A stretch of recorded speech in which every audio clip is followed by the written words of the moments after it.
All right. Really simple.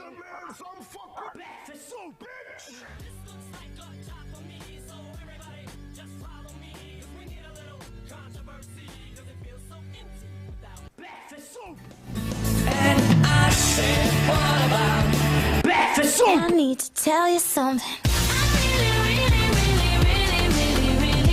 Breakfast soup. Gotta be fresh, gotta go downstairs. Gotta have my bowl, gotta have Breakfast soup. Breakfast soup. Breakfast soup. Breakfast soup.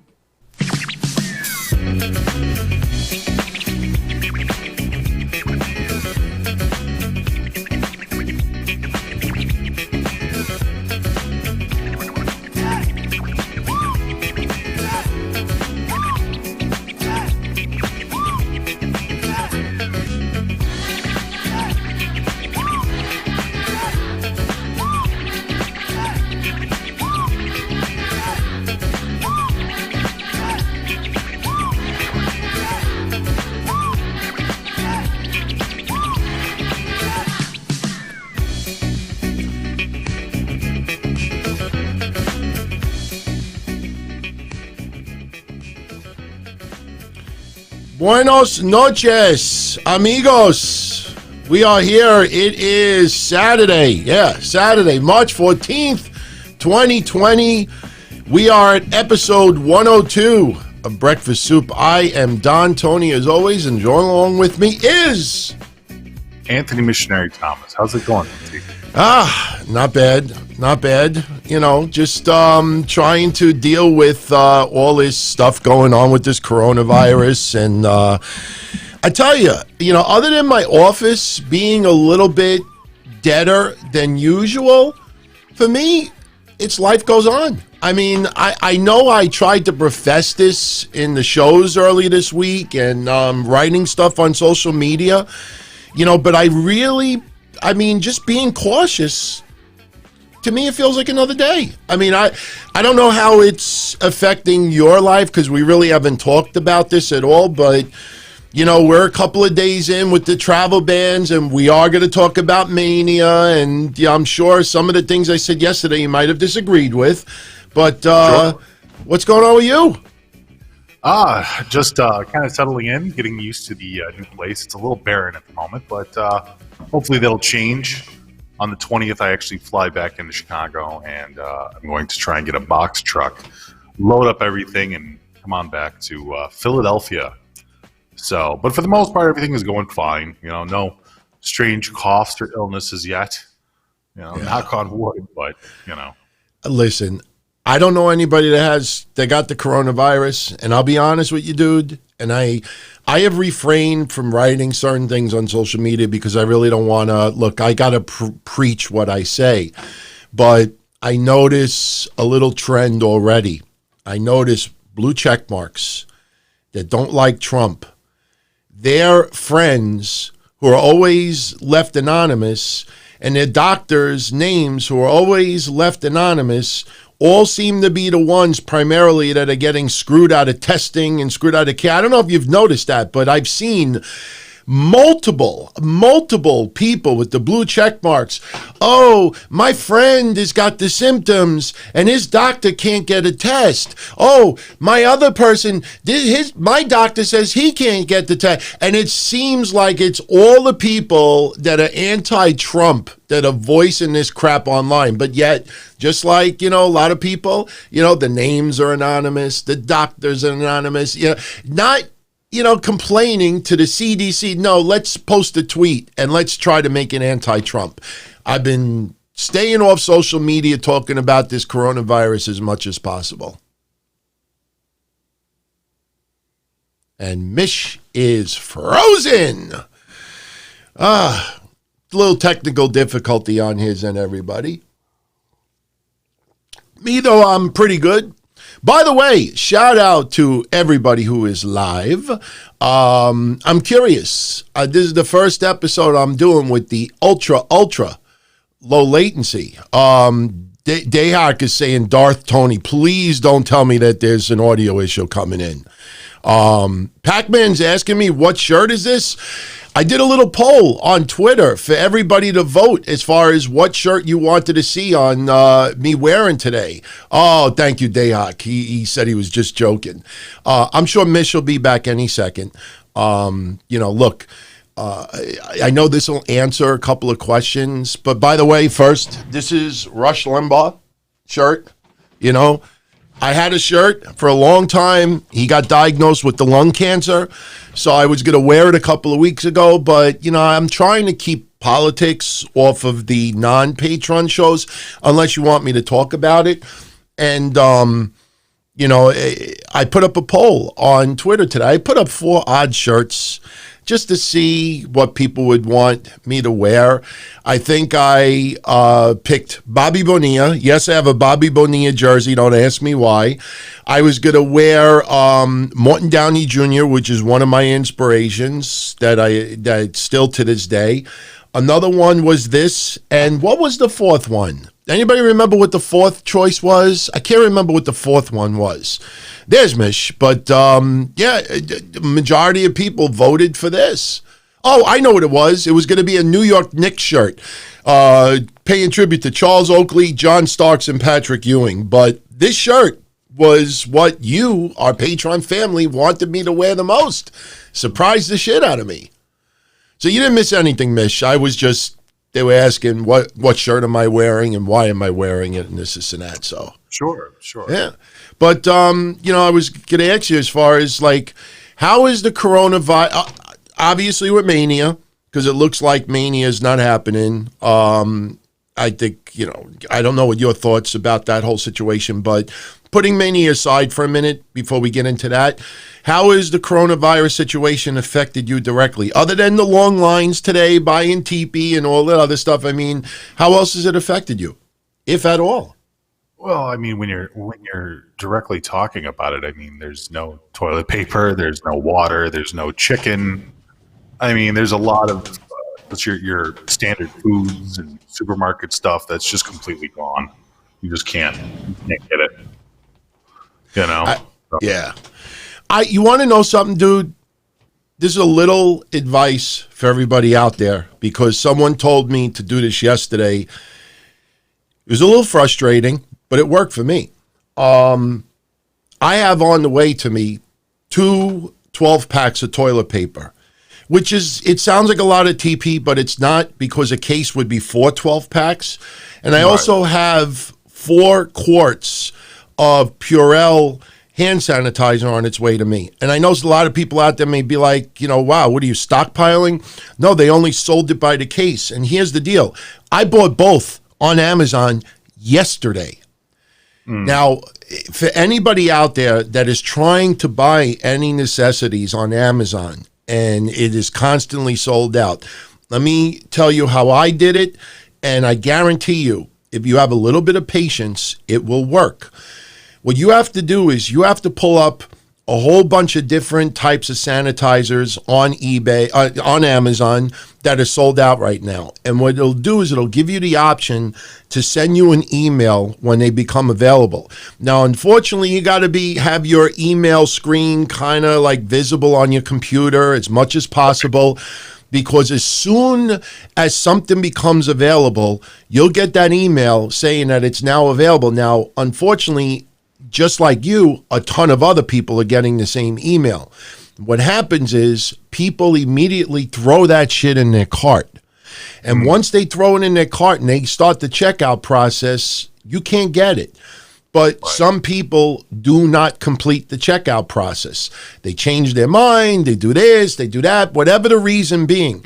So yesterday I put probably 15 different hand sanitizer alerts on Amazon, toilet paper, everything else.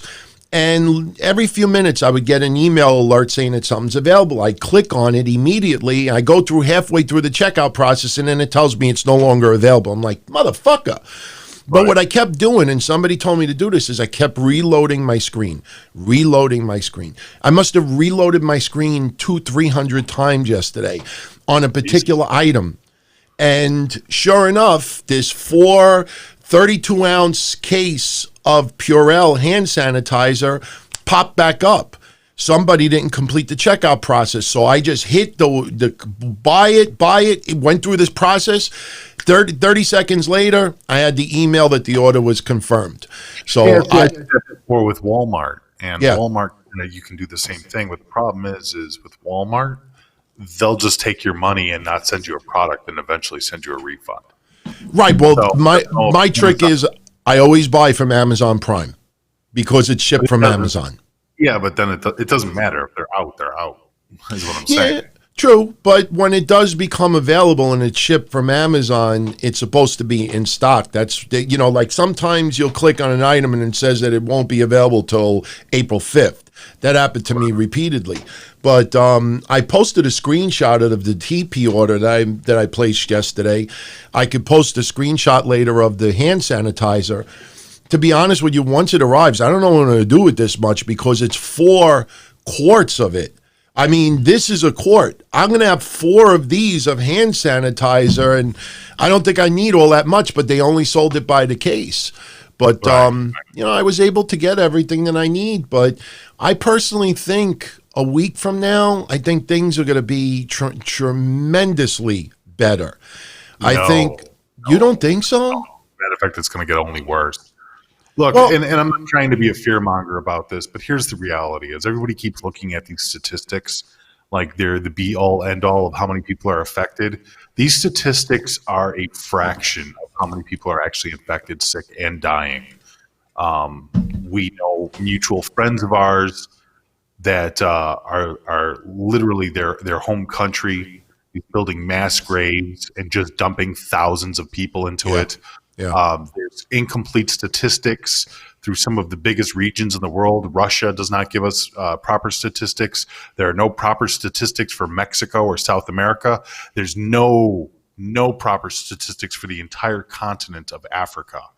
For the people to think that there's only 100 cases in Africa, you're lying to yourselves. Oh, you're right. I agree a whole 100%. Internationally, the statistics are falling apart. The World Health Organization, as well as the CDC, are not able to come up with a finite or a factual amount of statistics, because the reality is health organizations in different parts of the world are much poorer and much more incomplete than here in the States, here in the UK, parts of Europe.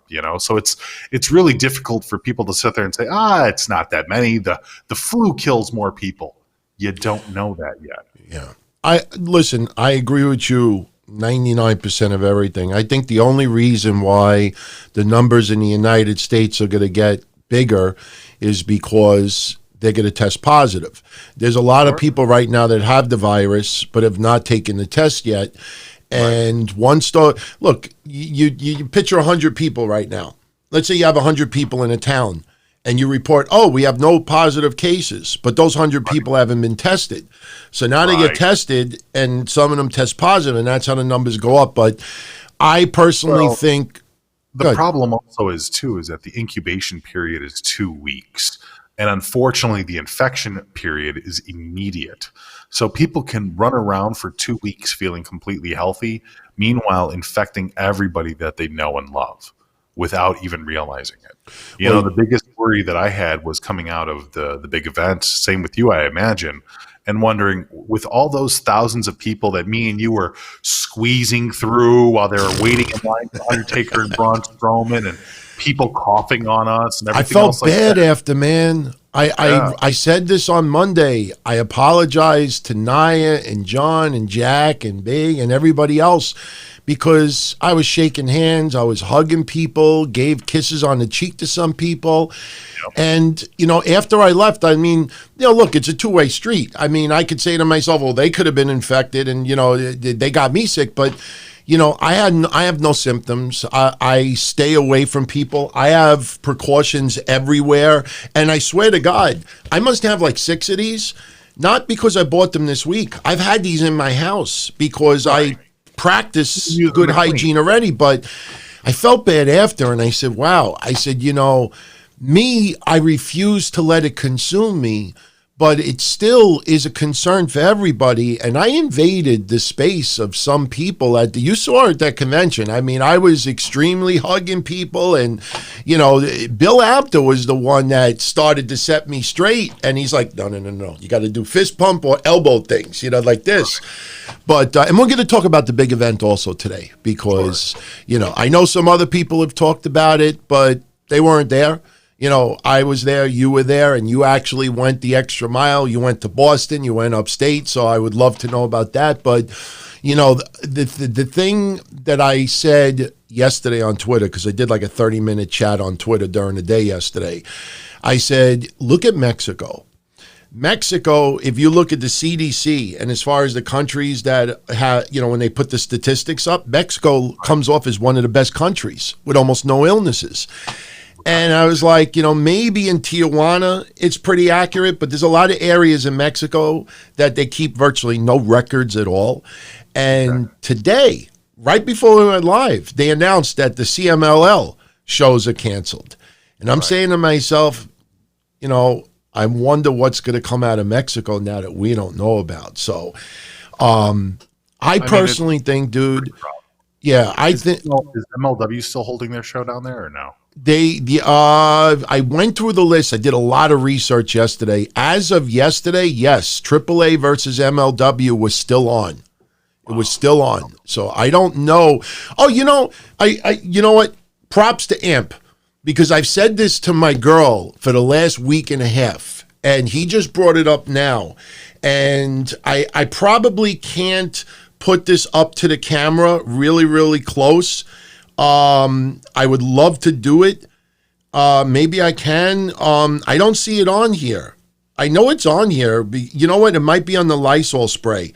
But believe it or not, oh, yeah. Let me see if I could put this on the camera. I don't know. I've never put anything close up. Let's see if you could see this on the top. You see on the pink? See on the top? What does that say right there? Says, human coronavirus. Yeah, it sure does. I'll be damned. So coronavirus is not something new. No, this is on the Lysol thing, and nobody brings up that fact. There's more than one strain of coronavirus, obviously. The point is that we get exposed to people with flu. We get exposed to people with chicken pox. We get exposed to people with measles. And if you know that you're in an area where somebody might be hit with the flu or chicken pox, you keep your distance. You don't go in people's faces. Me, if I was a single guy right now, I probably wouldn't go to the club and try to pick somebody up, Right. You got to just take precautions. I think if everybody... look, I brought this up on social media today. Look at Louisiana. Yeah. Louisiana had announced Friday that I think the schools or something that they were canceling it. And then they showed Bourbon Street. Everybody was partying like a motherfucker. Now tell me honestly, what the fuck does that do for Louisiana if everybody's still allowed to go? And even if you were allowed to go wherever you want across the United States, you got all these people with clear heads going, yo, dude, we got to go to Bourbon Street tonight and get laid. Like, people out there are just being careless. Me, life goes on. I'm not letting it get to me. It hasn't interfered with my life at all yet. But that doesn't mean that I should be careless. You could be cautious and not let it consume you. And there's a lot of people in this country. Look at AIDS. When AIDS came out around 82, and it was a scare. And look, I wasn't sexually active that young, but when after that came out and we got older and people would go to whorehouses, everybody's like, I'm wearing something. I'm wearing protection. And once in a while, one of my friends would be like, man, I went bareback or whatever it's called. Like, are you fucking nuts? We're talking mid-'80s, late 80s now, right smack, in the AIDS epidemic. And it wasn't that anybody was gay, so to speak. It was more of, you don't know who these prostitutes slept with before you. But some people still were careless because, let's be honest, having sex feels better without a condom than with. some people were still careless. You're always going to have careless people in the United States and every country. So I personally think within the next week, the numbers will get bigger because people will have be able to be tested. But I also think by next weekend, this is going to be a lot better in the United States. Even if it's a travel ban for everyone for a little while, I think within a week, it's going to be a lot better. They're talking 6 months, though, DT. They're talking Well, I think there'll always be a case. There'll always be cases breaking there out won't here be a and there. There won't be a vaccine for this for at least a year or two. You think so? That's a fact. Yeah, that's a fact. There's medical doctors talking about it, that it's going to take at least a year for them to come out with a vaccine directly for COVID-19. Now, it could take up to 2 years. Let's knock on wood and hope it doesn't. But the actual incubation period that they're expecting, or the actual infection period that they're expecting this to remain in the United States, is a minimum of 6 months. Now, I don't know what in the world we're going to do with, schools are closing left and right. There's government institutions that are closing. There's even rumors right now of closing the court system, the courts, the tolls. Some of the garbage systems, like even in Illinois, are being put on notice because they might get canceled as well. There is definitely a severe, a backlash from everybody getting infected with COVID. Now, the reality is that once people become accustomed to it and recognize the signs, I think we'll take better care of ourselves. And I think it was Nancy Pelosi that actually just put in the bill of health for mandatory testing with or without insurance for the coronavirus. I think that was just passed on Friday, I believe. It's not mandatory testing, but you don't have to pay for the test, whether you have insurance or not. Right. Okay. So it's open to everyone, no matter their insurance. It's not mandatory, though. Right. It's not mandatory, because if it was mandatory, you'd have to come up with 180 million tests. Right now, they're only testing people that have certain symptoms. And look, I'm sure even people listening are like this. Even before this ever came out, you're a little under the weather and you think the worst. My girl, when she sneezes, she's like, oh my God, I got the flu. And she'll do this all the time. Now, there are a lot of people out there that are paranoid that they get a little cold right now and they immediately think, I think I got the flu. I think I got the virus. I got to take a test. And some people will try to take the test and really not have the symptoms of it. So what's happening is people are calling their doctors and they're coming in and then they get tested and they don't have a fever. Right. But they may have a cough and they may have a shortage of breath, but they don't have a fever. So the doctor says, no, we're not, we can't do the test. You don't have all the symptoms. And then they go on social media and say, my doctor won't give me the test. I can't get the test. It's just, there's not enough tests out there where someone who is just nervous or worried goes and gets it done. Like you have unprotected sex with someone. Oh my God, I'm fearing I got something. Let me go take a test just to make sure I'm okay. It's not the way it works. You have to meet the entire criteria to get the test done. But with that said, I guess we could talk a little bit about Mania, and we're going to incorporate a lot of questions as well, because a lot of your questions had to do with this topic, obviously. Before anything, best wishes to Doug McKay. Douglas McKay is a longtime patron, good friend of the show. He is having surgery tomorrow. I don't want to say publicly what the surgery is, but our thoughts and prayers are with you, and definitely send me a PM once you're able to let me know that you're okay. Seriously. Speedy recovery. Yeah. Also want to give a shout out to Stephen Hurt.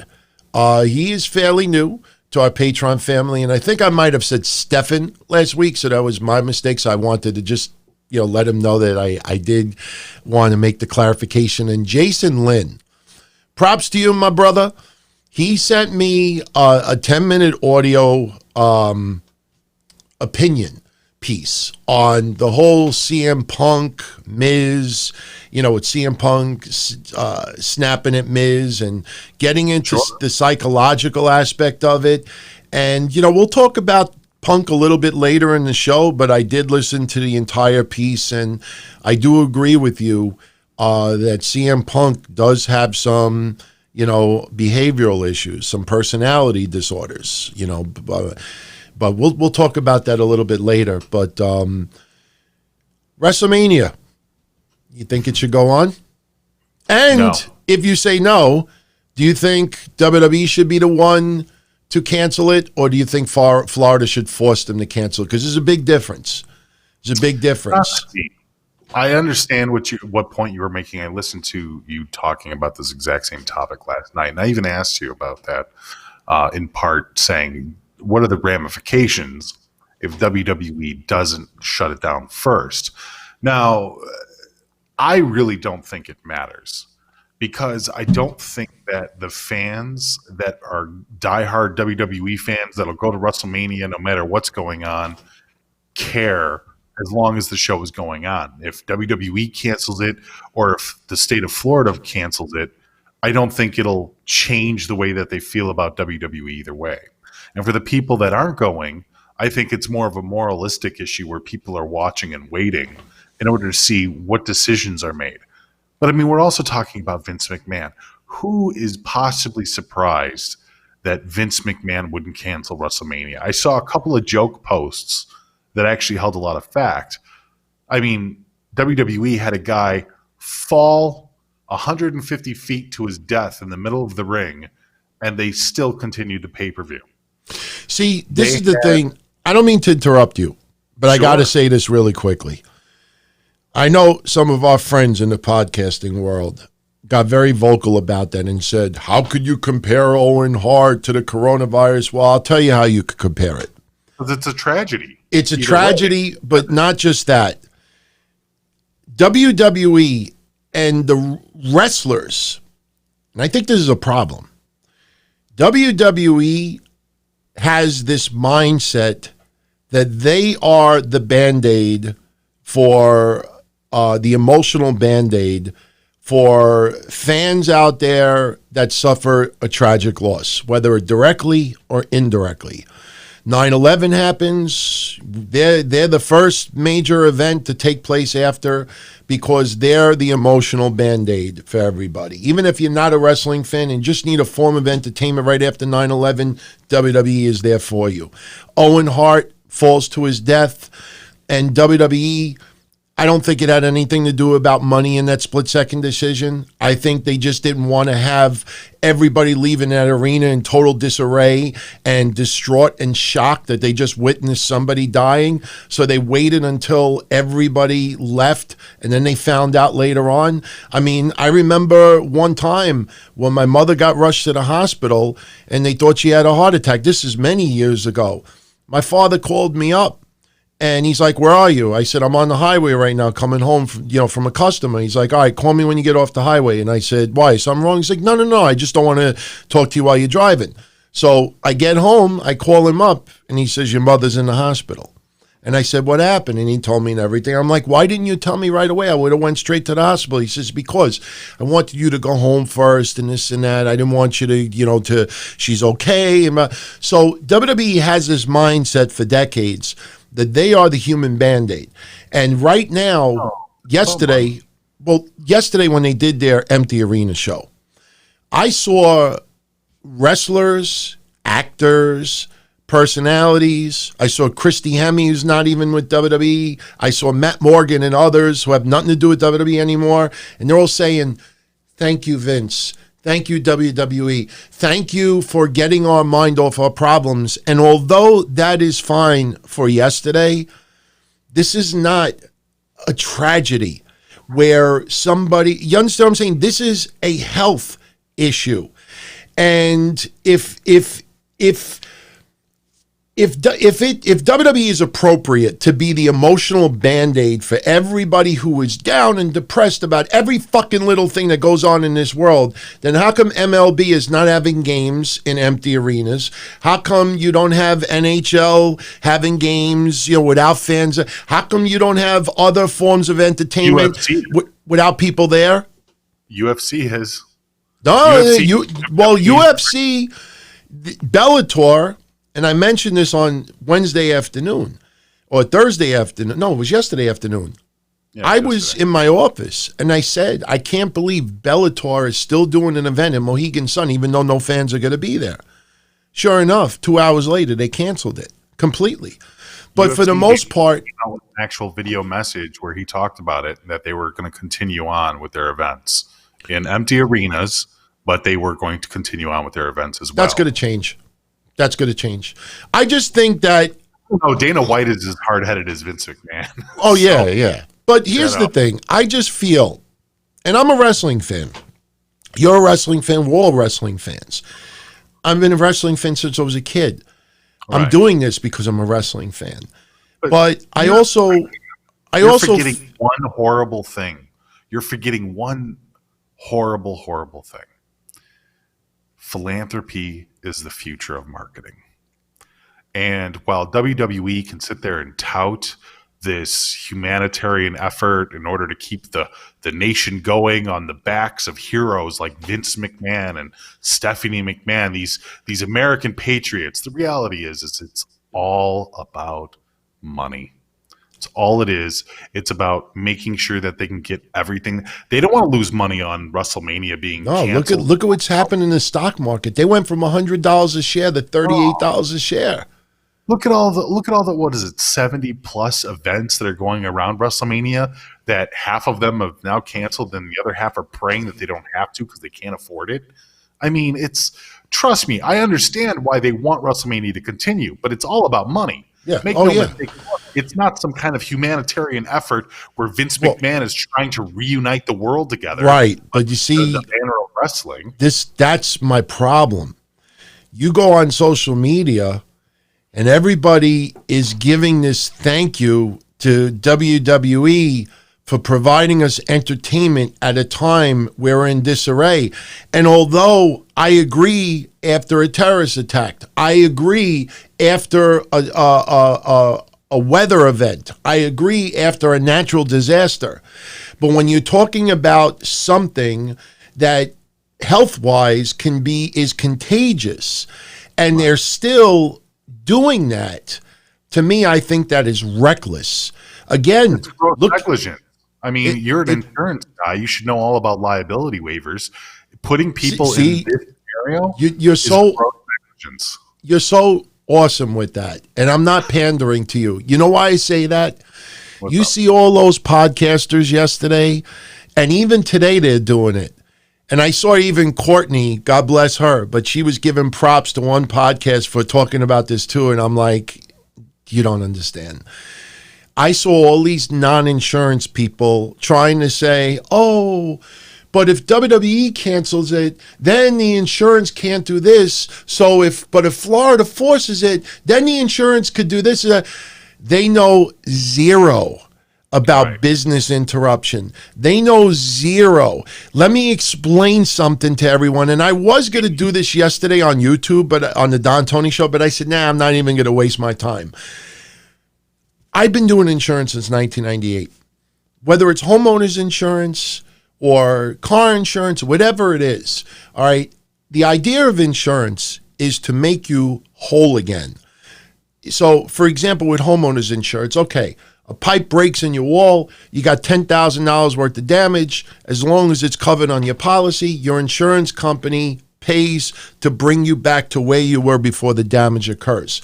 Another responsibility of a customer is that when you have a situation where damage has occurred, it is your responsibility to prevent further damage. For example, a pipe breaks in my wall. All right, it happens at 3 o'clock in the morning.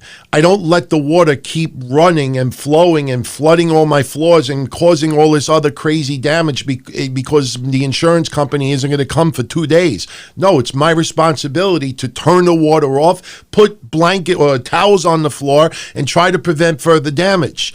WWE if they have an insurance policy that covers for business interruption and certain types of perils, all right, the idea that Florida has to cancel in order to put in a claim is asinine, because it's WWE's responsibility to avoid as much as possible that peril, which in case would be illness, especially when you have Triple H and others who are management and are part of World Wrestling Entertainment and have an insurance policy. You have to minimize that risk as much as possible. You think a health insurance company, especially the wrestlers. Yeah. Here's the thing: is just to interject right there. This is where a lot of people step in, and they believe that they could just sign away their rights. You can't do that. It's a national emergency at this point. You can't just pretend it's not there. It doesn't work like that. Exactly. And that's what these people don't understand. And I'm not trying to be PC. I'm not trying to be a social justice warrior. I'm not trying to ruin everybody's fun. But WWE, I turn to wrestling when I have crises. When I had my car accident, wrestling was my savior. When I had my breakup in my marriage and I hit a massive depression, doing a hotline and wrestling was my out. So wrestling has done a lot for me, but wrestling cannot be the emotional Band-Aid every time something goes wrong. We're in a health crisis right now. And when you're in a health crisis, if every form of entertainment is saying, look, we're going to postpone our events because we not only don't want fans to get sick, we don't want our players to get sick. You have movie companies. We don't want our actors and actresses to get sick. The wrestlers are actors and actresses as well. But because it's pro wrestling, that it's okay that they could still give us that form of entertainment, because we're going through a crisis right now and we need that emotional void filled. And that is just careless. To me, WWE, AEW as well. It's greed, like you said, with money, but they're using the emotional Band-Aid because of the greed. Oh yeah, no, of course. I mean, they're going to make it look in the best light as possible. Any light that that WWE can turn it around and make themselves look better, they're going to do that. And right now, as much as it is about money, they're also using that as we're holding on. I mean, the Rock and Roll Hall of Fame closed down, South by Southwest closed down, every single professional sports game, fucking event is pretty much closed down. But WWE, WrestleMania is going to hold on as long as they can until they can't anymore. And that's what I think that's the image that they're trying to purvey to people. You know what's fucked up about that? And I said this yesterday. About all the people working in the hotels. What about all the people working in the supermarkets? What they're about still going to be working. All these people are still going to be working. Look, I just got a job, and even though these supermarkets are completely barren around here, there's still people working, DT. I mean, that's the saddest thing of all. But the difference is, I mean, supermarkets kind of suck because there's a lot of people in like DMVs and stuff like that. I hope those get closed down for a little bit too. But it's all about this, so many people in one congested area. WrestleMania weekend, for what it was supposed to be, was going to be Tampa Bay full of nothing but wrestling fans. Thousands upon thousands of international fans and local fans together, rubbing up against each other, coughing on each other, shaking hands, fist bumping, doesn't matter what. But it's going to be all those people in a congested area. Just look how many people that we saw at the event in LaGuardia.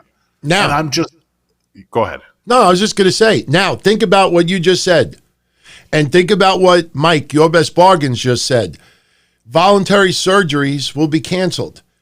Do you think the state of Florida wants to have all this extra EMS and all these extra security and cops in Tampa for WrestleMania where they need to be elsewhere for that weekend? You think about that. You have all – now, what happens if a bunch of fans, while they're there, are having fever, can't breathe, and this and that? Then you flood the Florida hospitals, even though it may only be a handful of people, but you start that domino effect.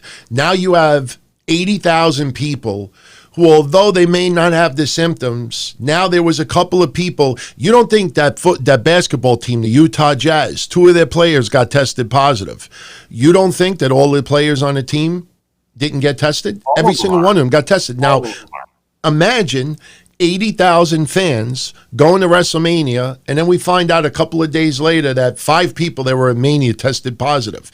Now you have to have 80,000 people take a test, and then all the families they went home to, they need to take a test. And those family members that went to work the next day, they need to take a test. That's the other thing, too, is that whole liability thing really bugged me. Because the whole idea was, if the incubation period is 2 weeks, what happens if you go home and you hug your elderly grandmother? Yeah. What happens if you go home and your dad is sick, but you love him and you give him a kiss on the cheek? You've just killed your parents. You've just killed your grandparents because of a wrestling event. I'm just saying worst case scenario. Obviously, this doesn't necessitate death. The coronavirus, there's a lot of people that are recovering. But I mean, you're still taking that chance. You're taking that risk. And it's like, is a wrestling show really worth the risk of that? No. And the idea that it hasn't been postponed yet is terrible.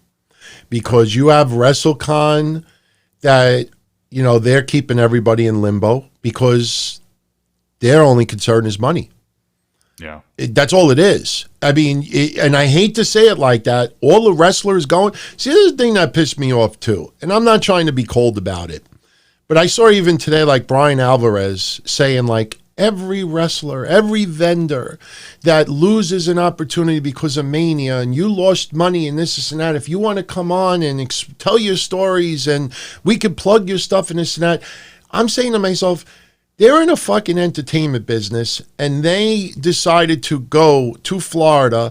And look, this has been going on for 15 plus years, but they are trying to make money off the backs of WWE. And every single one of us in our lifetime has been without a job. Every single one of us at our lifetime have had collection agencies send us bills and call. All right. So the idea that because some wrestlers are losing a payday WrestleMania weekend, like, oh my God, we should all buy their shirts and we should do this and where the fuck are all of they when you're out of your job? Or Mike can't get work coming in and everybody tweets on social media, oh my God, I don't know how I'm going to make rent this month. Do you see anybody out there coming to your aid? They went into a line of profession where it's not cake and ice cream 24/7, 365. If events get canceled, paydays get canceled. If you're in a line of work that you have to depend on a WrestleMania weekend payday as like this gigantic, unbelievable thing, you're probably in the wrong line of work, in my opinion. I don't want to see anybody lose money. I don't want to see anybody lose a memory. I don't want to see anybody lose a payday. But, people are treating it like it's the end of the world, like it's a major catastrophe. It's a fucking weekend of wrestling.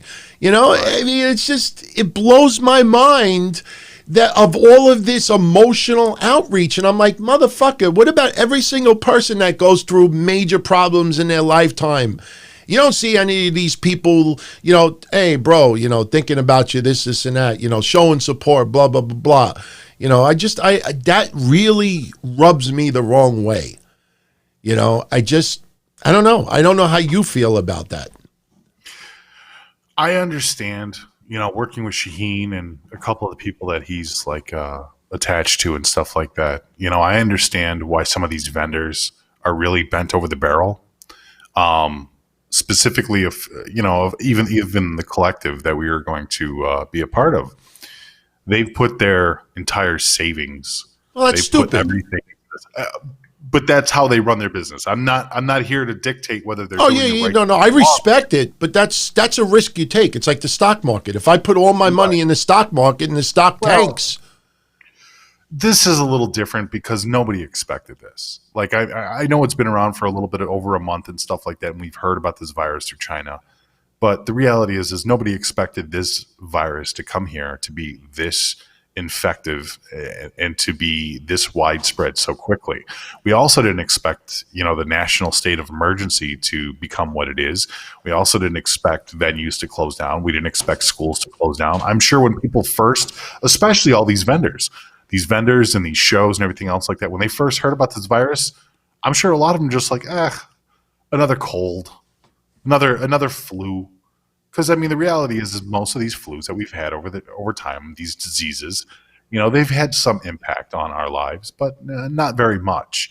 This is the first time that I can ever recall that everything was shut down. Maybe Katrina for those people that were around there, everything was shut down. But I mean, on a national level, Houston, Texas, the year that the Astros won the World Series, they cheated. Right, but I've never seen it this big though, Right. to where every single state is effective. I mean, like Washington State is pretty much a cesspool at this point. I mean, Well, a lot of them are elderly, and it's nursing home. I mean, people also need to break down the numbers. If you've taken a look at Seattle and stuff like that, it's nothing but filth. There's like garbage littering the streets. There's homeless everywhere. Washington isn't doing very well. So the fact that there's a lot of COVID-19 cases out there does not surprise me. I would not be surprised if it's even more than they're reporting. East Coast as well. I mean, we've had a bunch of outbreaks right around us, like maybe about 10 minutes away from me. And I would not be surprised if there's even more than that. And the scary thing about that is it being 10 minutes away is my grocery store is 10 minutes away. The supermarket I go to is 10 minutes away. Shaheen is 10 minutes away from me.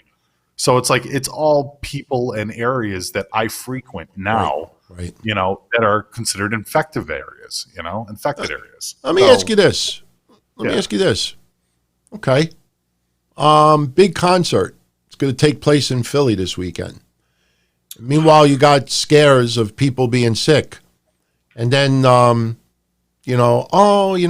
concert still takes place. Everybody goes and has a great time, but you don't go. And then you just go grocery shopping. 2 days later, you go to the bank or you go somewhere else. And then you find out that somebody was infected in there and they went to that concert. I mean, okay. Like, I don't know if you had a chance to listen to the doctors that Joe Rogan had on his show.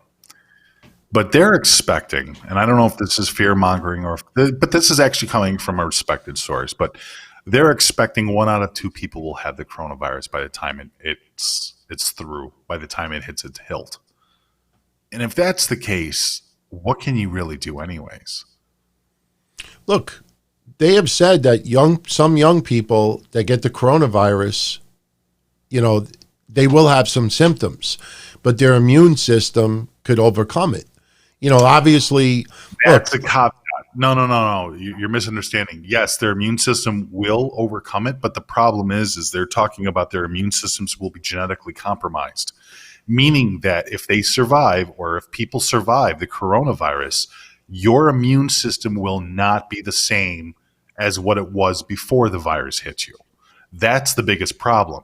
The coronavirus itself is where a lot of doctors are talking about this being the initial disease. This isn't even considered the dangerous disease. The problem with the coronavirus is that it's so infectious.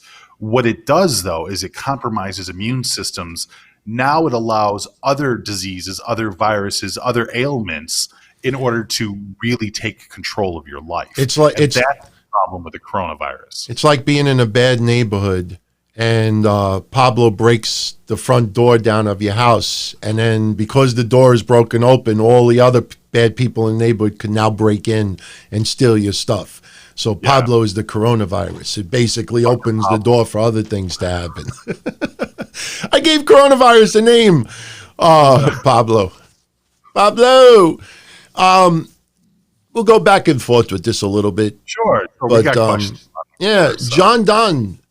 Very happy that you're getting situated in Philly. Wanted to know a little bit more of what the Poppy experience was like. Looking back on it.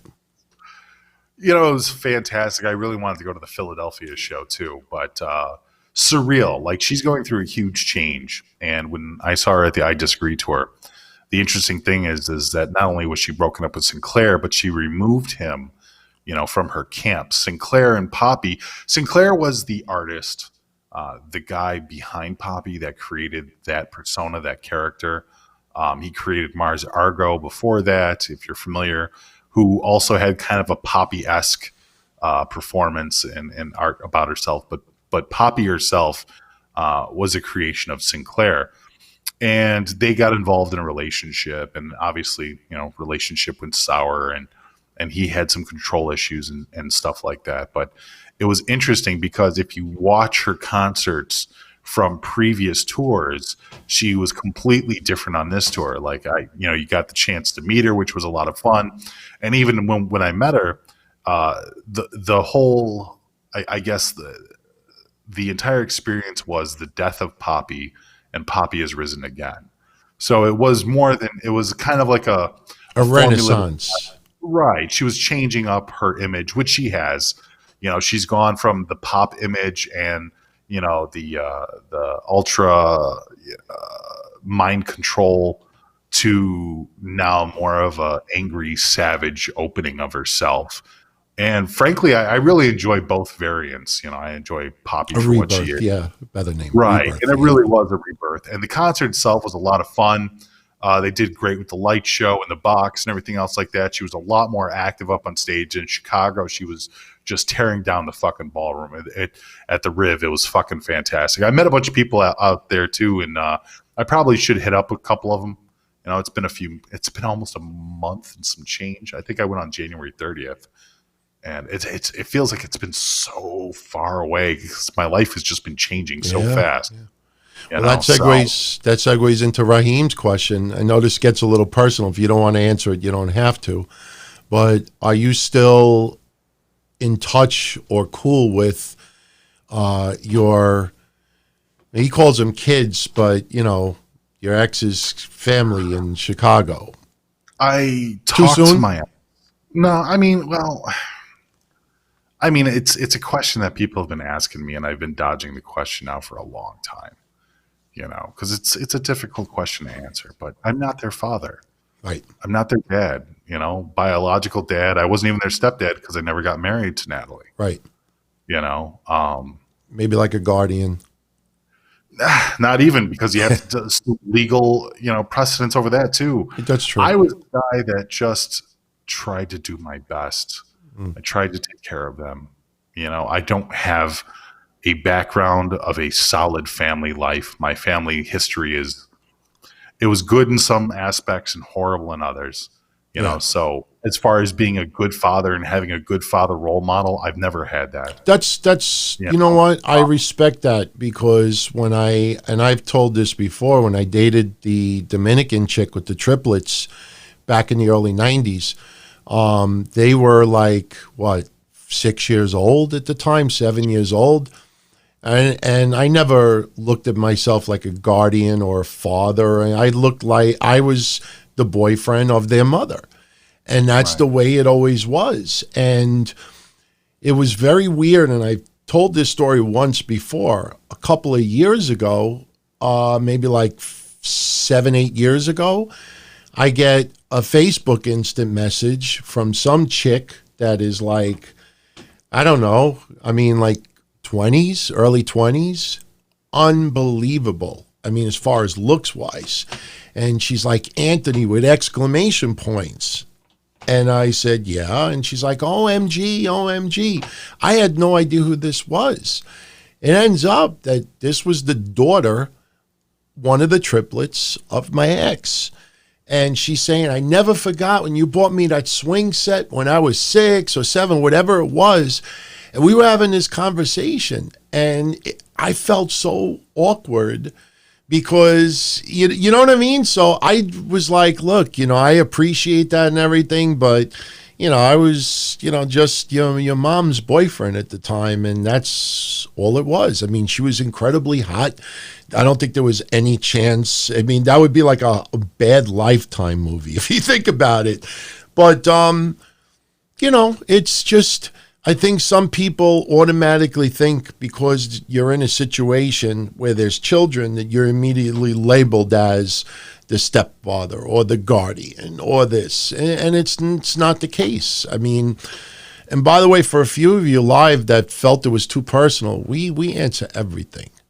You know, Sure. we might respectfully, you know, dodge it a little bit, but I mean, I guess to say my piece, you know, the relationship ending is a new thing. I mean, I was with her for 10 years. I raised those kids for almost 10 years. You know, the relationship literally ended a month ago. I don't know what you expect me to say. yeah, I don't know how you expect me to feel. yeah, But yeah, it's still raw.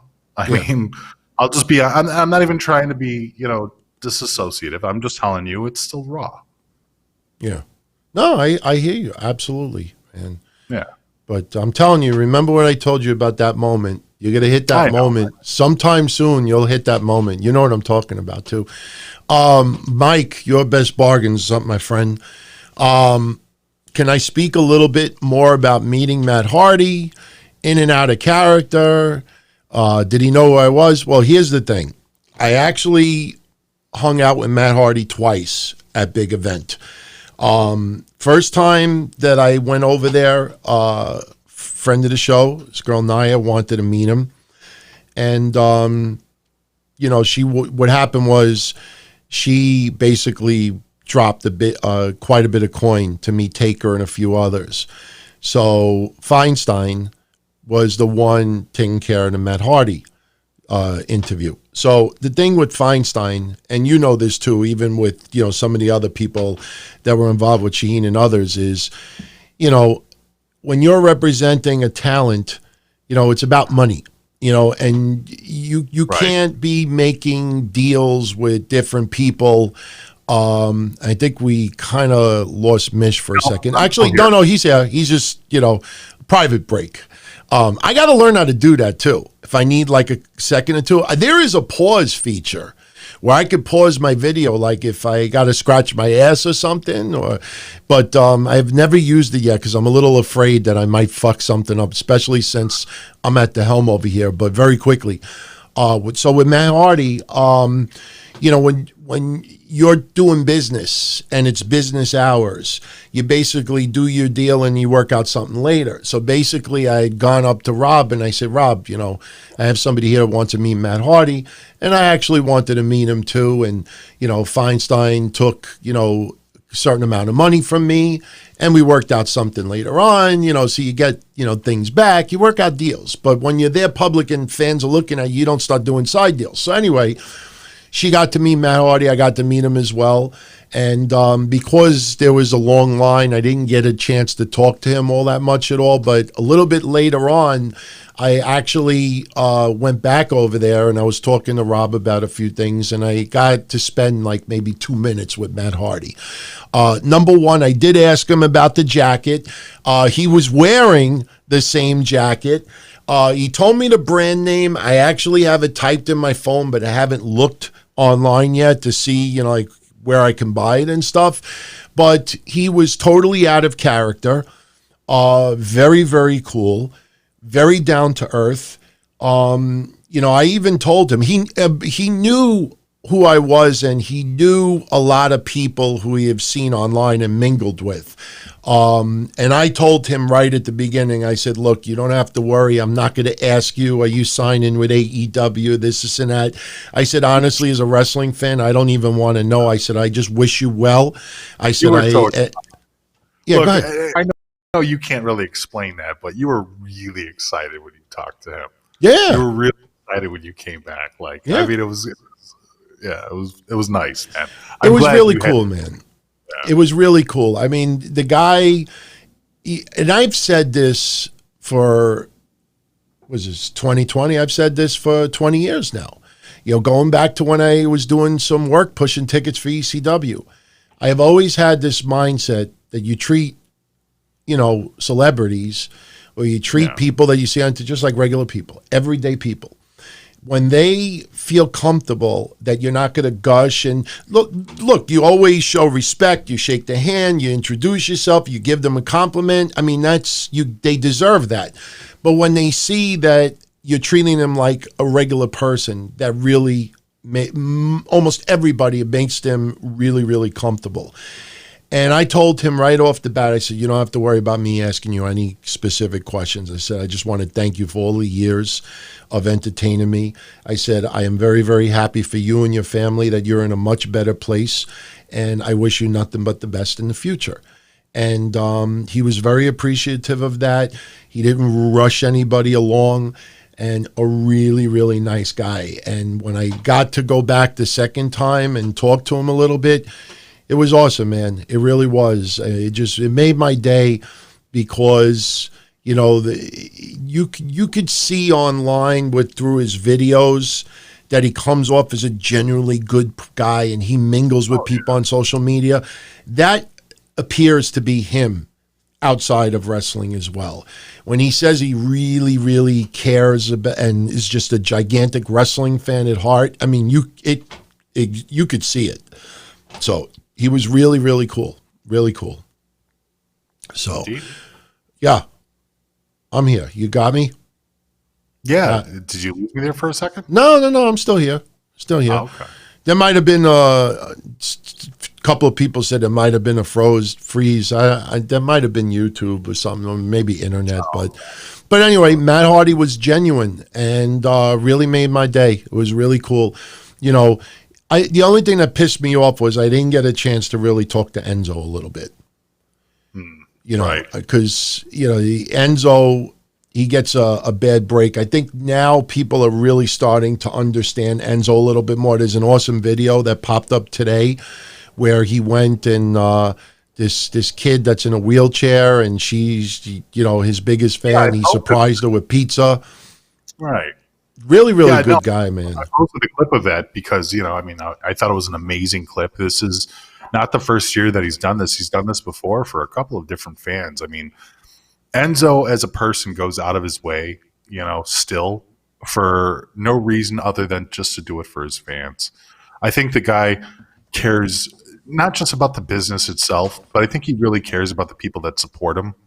And I mean, going back and forth from conversations that you've had with him about us and just even meeting the guy myself, you know, he comes off as very genuine. And it's really odd because you hear all these horrible stories about the guy over the years from, you know, different wrestlers and rumors that get spread around and, you know, the way that people have taken certain scenarios that he's been in a negative light. But the guy comes off as completely opposite of whatever people say that he is. So I go with what I know and what I know to be true. And this guy is as real as it gets. And it's not just a gimmick, you know. Yeah. So I have nothing but love and respect for Enzo. Always have, always will. You know, I even talked about that before too. I think one of the people on our Twitter asked, he's like, "Oh, has your perception on him changed?" And it's kind of like we've always had a positive perception of the guy. We were one of the few people, you know, that stood up for him during the whole Gucci witch garbage and the TMZ slandering and WWE's firing. We knew it was all bullshit because it just took common sense to look at a situation and figure out that this guy was getting singled out. And it's sad that the guy's career is, you know, in a different direction.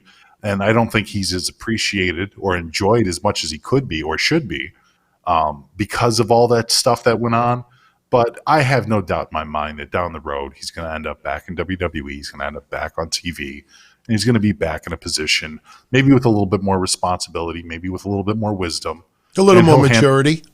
Right, and he'll handle the situation a lot better. But for right now, he's living life. I mean, you know, whether you like his music or not. I'm not a fan of his music. Living his best life, you know. Yeah. So good for him. Yeah. Mike wanted me to ask you, too. He's still wondering how you think Charlotte and Ronda Rousey was such a great match. To him, the biggest thing was that there was no pinfall winner. Oh, it was fantastic. I guess the best way to try and describe it is it was the most men's match possible that two women could have. Because the reality is a lot of women's matches, it's a lot softer. There's a lot of people that really disregard women's matches or just flat out ignore them. They just can't stand them. And I think that Ronda Rousey and Charlotte was one of those matches that they were so brutal to each other that it excelled being a women's match and went on to being just a great wrestling match, a great match that you talk about over time.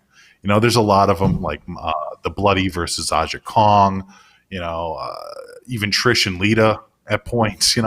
There's been some great brutal savage matches. Mickey James and Trish Stratus was a lot of fun too. Mickey James and Mercedes Martinez back in the day when they were still wrestling on the independent circuit. They had a great back and forth blood feud going. And there's a lot of girls like that have had these matches that excel being a women's match and excel to the point of being a great wrestling match. And it's one of those that whether you're a fan of men's wrestling or a fan of women's wrestling or not even a fan of either, I think it's something that if you wanted an example of the sport, that match was a great example of how much you can get sucked into a match, how much you can actually enjoy a match, even if you don't know the story around it. Like, it was just fantastic. You can watch it at any time. So when you're questioning, like, oh, well, was the psychology there? They weren't doing a lot of, moves. It wasn't, technical enough. And the brawling was subpar. It wasn't about that. It was about the way that they completely controlled the match. The audience completely ate it up. And what they did, which was synonymous with not just women's wrestling, but it was an exemplary match overall. So, yeah, I'll never forget those Singapore cane shots that Ronda Rousey took. Oh, that was just... Charlotte took some fucking licks too. It was great. Oh yeah. It really anybody, go back and watch that again. I mean, Ronda Rousey earned her stripes, especially Rousey. She earned the stripes that night when she got whipped like that. David Peralta, he was ecstatic to meet you. Disappointed that the photos got deleted, apparently. He missed meeting me because he was busy meeting The Undertaker, and that was his childhood dream. So, my friend, do not apologize. We will meet up. Trust me when I tell you, this is not bullshit. I've already talked to Mish and Shaheen about more get-togethers. We were actually going to do something in 2 weeks, but obviously with the virus stuff going on, that's postponed. We're planning something in November with everybody, Joey, John, without a doubt. It was cool meeting everybody that I did, but there's going to be many more get-togethers as well. Look, it would be awesome if some other podcasters, without naming any names specifically, appear as well. But, we don't know. I mean, I know a lot of people always bring up Kevin and Jason and others. We really don't know. And so that's, we focus on, the usual people. But well, we can throw out the nod right now because me and Joe were talking a little bit about it on Thursday's show. But SummerSlam is happening out of Boston. Okay. So we might take that postponing of our 10-year anniversary and bring it out to Boston. All right. I should be a go because honestly, plane is nothing, and I could probably even just drive there. So, yeah, we'll probably do something for SummerSlam, but I know. Try and invite guys like Jason and Kevin and whoever else wants to show up, the door. I'm not going to lie. I mean, Shaheen and I had this conversation a couple of days ago, especially. I don't like hyping up other people's names, no matter who it is, because there's a lot of people out there that will tell you forever that they're going to go, and then they don't. There was 3 people in particular, not Kevin. I want to make that clear. There were 3 people in particular in the broadcasting world that wrote on social media that they were looking forward to hanging out with everybody at big event. All 3 of them deleted their tweets, and I made a little sarcastic remark on social media last week that I don't think these people realize that you could tweet and delete, but if you do a Google search, it still pops up. And, they acted like they had no idea that the event was even taking place. And I'm like, that's a perfect example when I say that some people will talk a good game and say they're going to places with no intention on going. But because, like I say, and I keep using the social media is emotional heroin for some people, Big Event was a great example of that. Because for a very long time, there were people saying that they were going, getting those hits, getting all those messages, posts. I can't wait to meet up with you. Finally, we get to hang out and this and that. Then when the date of the event comes, nowhere to be found, deletes the tweets, and all three of them, no show. And I'm like saying to myself, I wouldn't have even gave a shit. But when I went back to pull up the tweets for all three of them and they're deleted, I'm like, look at this shit.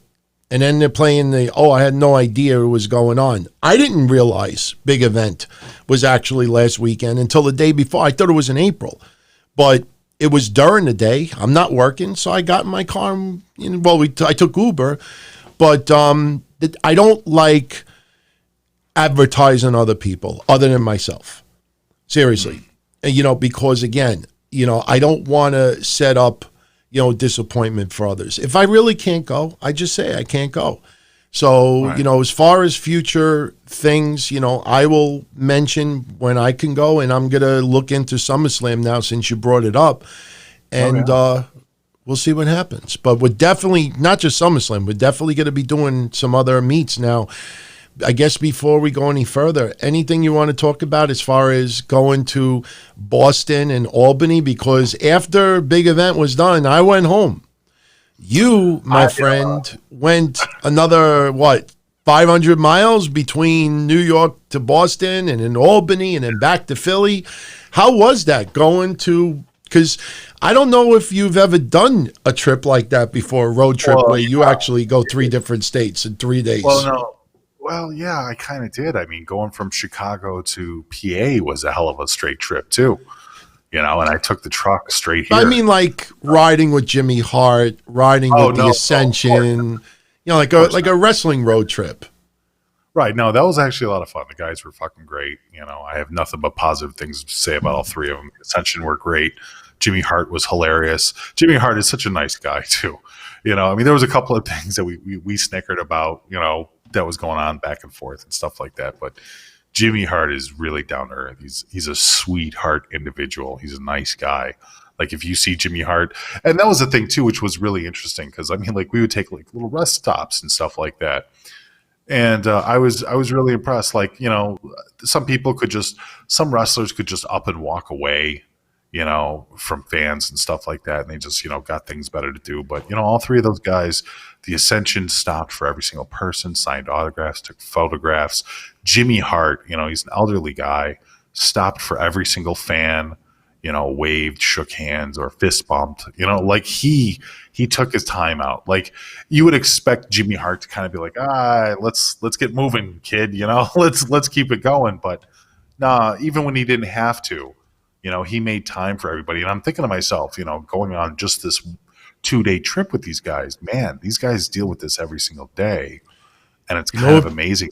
Somebody in Jimmy Hart's age. I was just going to say, does that blow you away?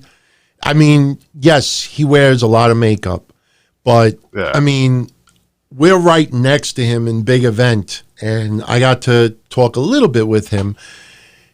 He is 77 years old.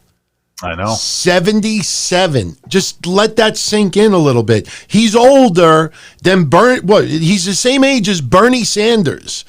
Right. Well, maybe off by a year. 77. Yeah. I mean, it's incredible. He doesn't look 77. He doesn't act 77. Like, I mean, there was times, DT, I was trying to like take his bags for him and stuff like that, and he just every single time, I got my own bags, baby. Yeah, I got my own bags, baby. Right. But it's like I'm doing it not to be like like a wrestling mark or anything like that. I'm just doing it because it's like, look, dude, I'm a 6'6" fucking big dude. I can carry your bags to your room or whatever. It's no big deal, He just wouldn't have it. And I'm like, wow, man. Just Jimmy Hart is really a humanitarian. He really is down to earth. And it was a lot of fun traveling with those guys. But yeah, doing 3 states in 2 days like that. I drove over 1,000 miles in probably about 18 hours. And that was maybe about 18 hours is right. Probably about 36 hours to be fair. Yeah, because we did the shows and everything else like that. It was probably about 18 hours of driving. It felt like it, I swear. But going back and forth when we got up to BTW Pro, I got a chance to meet Steve, and obviously I saw Joe when I posted a picture up on the Wrestling Soup Facebook page and a couple other places of me and Joe, having I saw our that. embrace. And it was adorable for what it is. I was pretty adorable in that pic, I can say that. But and I got to meet them. It was kind of funny though, because Bret Hart, because they did the signings, and everybody was lined up at the tables and stuff like that. And they were about to do the signings, and they were done with the signings, and everybody was getting up to go because it was intermission. And Bret Hart couldn't get out. And Bret Hart is screaming. He's like, "Who blocked in my car?" And then there's other people like, "Who blocked in Bret Hart's car?" My big ass fucking truck. It was me, Bret. Oh man, that's fucking funny, man. Oh yeah, That's funny. He couldn't get anywhere because my fucking truck blocked his ass, and I'm like, "Oh, that's me." I get there. Hold up a second. Sorry, Bret. I saw all your pictures, man. I got to ask you one question. How was Backlund? How was Backlund? This is like the fourth time I've met Backlund. Backlund has so much energy, it's unbelievable that he's his older. I mean, it was hilarious because we were there. So I met John up in Albany, right? We got up to Albany, and then we were setting up the Draper, tables. for those, Yeah. Sorry. Yeah, John Draper. And so we got to the tables and everything else like that. We were set up, and the boys were set up, and I'm like, "Oh, you guys need some coffee or whatever, blah, blah, blah." And I fucking went and did, got everybody some snacks and shit. And I came back, and everybody's sitting around, and like halfway through the signing, and I mean, we had Bret Hart there, you had like Demolition, Jake, like everybody. There was like a ton of people there at this mall out in Albany. And Bob Backlund takes off in the middle of signing an autograph, goes straight to the fucking stairs, runs up the stairs, runs back over because it was a mall, so it was like a double-decker mall, like there was a top part, and gets to the top right above everybody where they're signing and just starts screaming like a maniac, just cutting a promo and screaming his head off. It was hilarious. Yeah. And then he came down. I took pictures with him. I don't know if I sent you the pictures or not, but I got pictures of me with Bob Backlund and Jimmy Hart. Bob Backlund is fantastic. The first time I met him was outside of the Rosemont Horizon, and I forgot what event it was. It was one of the events, but he was sitting outside of a garbage bin. Like everybody else is doing signings inside the Rosemont or the Allstate at the time. They're doing signings, everything else like that. And Bob Backlund is literally just leaning up against a garbage can, shaking hands, autographing people. Doesn't give a fuck. I don't even think he was charging. I really don't even think he was charging. He was just signing and taking photos just because he's Bob Backlund. Bob Backlund is amazing like that. I still got my Backlund 2000 shirt. Still got it autographed. I have it locked away somewhere. Yeah. Yeah, it's crazy that he's still so much about the fans and the business like that. Yeah. I'm telling you, I was really happy that you got to enjoy an experience like that. I know it was very draining for you, but that's something that last walk home, man. I got lost in the Jersey Turnpike. I did. I think I went around like 3 times. I kept because Google kept telling me one thing, and the problem is obviously Google Maps is only so good. Yeah. So I ended up going around the New Jersey Turnpike like 2 or 3 times. I kept getting lost. So yeah. Well, that's good. I mean, it was fun, dude. It was fun. Yeah, and I tell you, I saw some of what John put up online, and you can see John, was really taking it in. Like he got a little taste of what it's like to be behind the scenes with, big time wrestlers. It brought back a lot of memories of, back 20 years ago with some of the stuff that I was involved in. So Tony Atlas was hilarious. Tony Atlas is funny. Did you get a chance to talk to Tony? Yeah, I shook his hand. Yeah. He came over and he's like, Jimmy. And you know who made me laugh too? Kevin Sullivan. Because the way he calls out people's names is the same way he did when he was on WCW Nitro. Because when he was calling Jimmy Hart, Kevin Sullivan, he did it the same exact way that he used to do on Nitro. And he's like, Jimmy Hart. Jimmy Hart. Not Hart, but Hart, because he's, I guess he's from, New England. Oh my God. But that's one thing I wrote on Twitter right after I came home.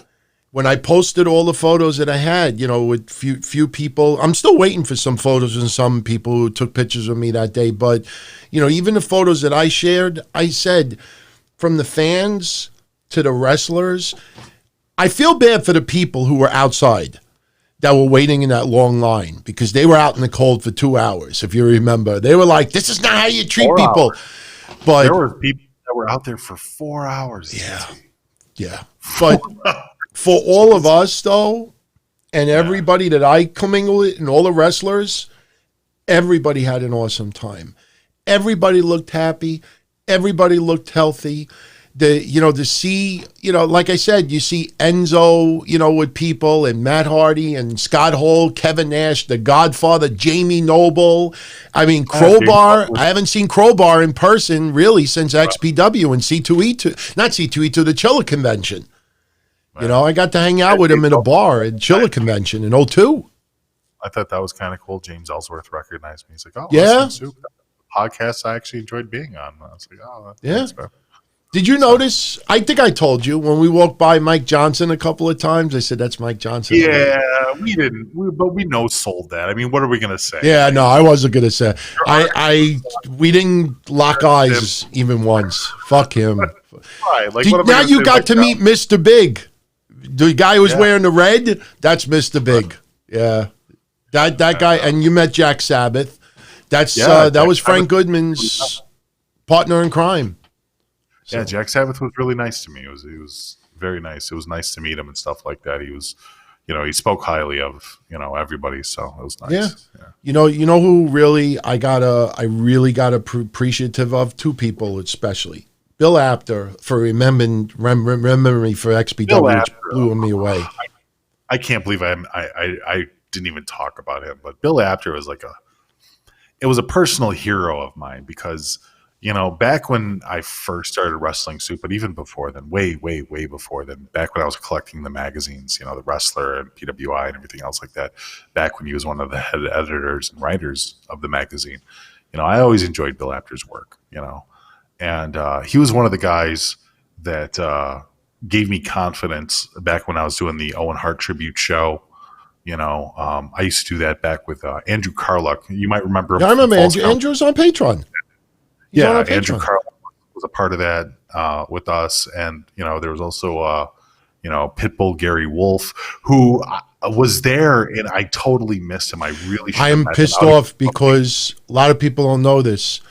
When I did the drive for Conan's kidney transplant, I raised all that money. Yeah. A lot of wrestlers were contacting me to donate stuff. One of the people that really offered me crazy ass shit was Pitbull Gary Wolf.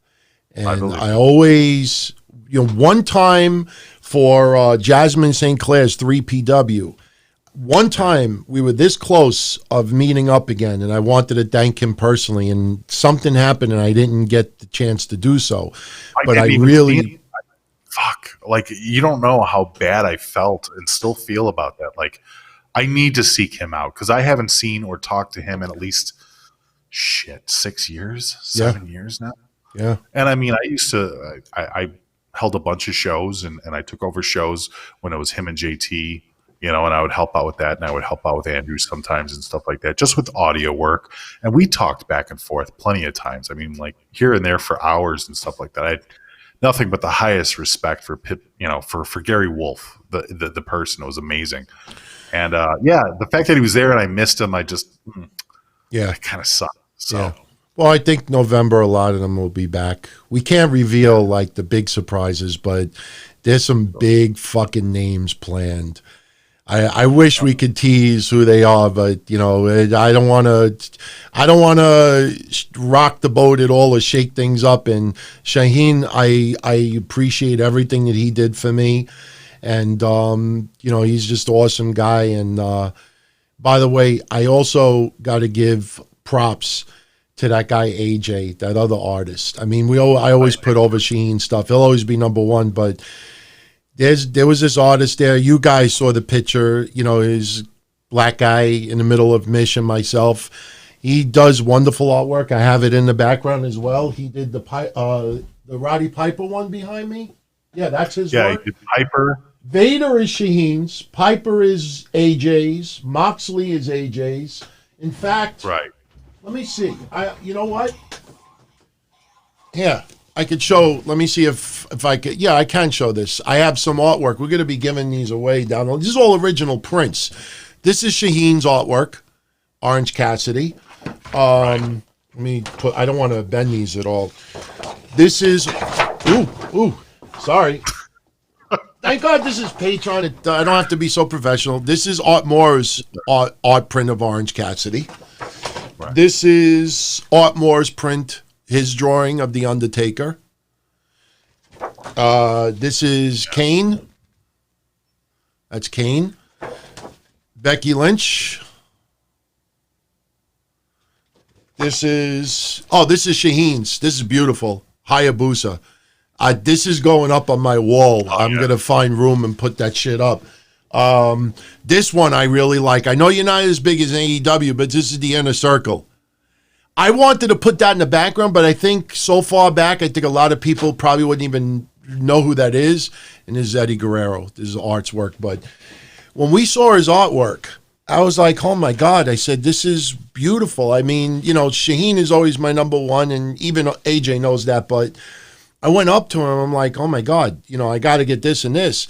And he looks at me and he's like, Don Tony. Now, I know I was wearing a DT shirt, and I hope people understand now why that's not goofy to do. But he's like, man, I'm a big fan of you and Wrestling Soup and this and that. I mean, here I am like gushing over his artwork, and he was gushing over you and me, like making us feel like $1 million. What? Just everybody that was there. Even Jack Sabbath, even though he admitted that he was looking to kick my ass in 2005, everybody was cool. I mean, it's just Lucky 13 was an awesome memory that, and I swear, for all of our patrons listening, and I've told you this too, Mish, Lucky 13 lit a fuse. It sparked a fuse in me. This video doing right now, going to the next level, planning greets and doing other things, Lucky 13 was the catalyst of that, and I couldn't even enjoy it that much because I had just had my surgery too. But, I mean, the memory from last week is going to last a very long time, and I can't wait to do it again. And now, since you're bringing up SummerSlam in Boston, I'm going to swear on my mother. She's inside. First thing I'm going to do when I go inside is, honey, you want to go to Boston for SummerSlam?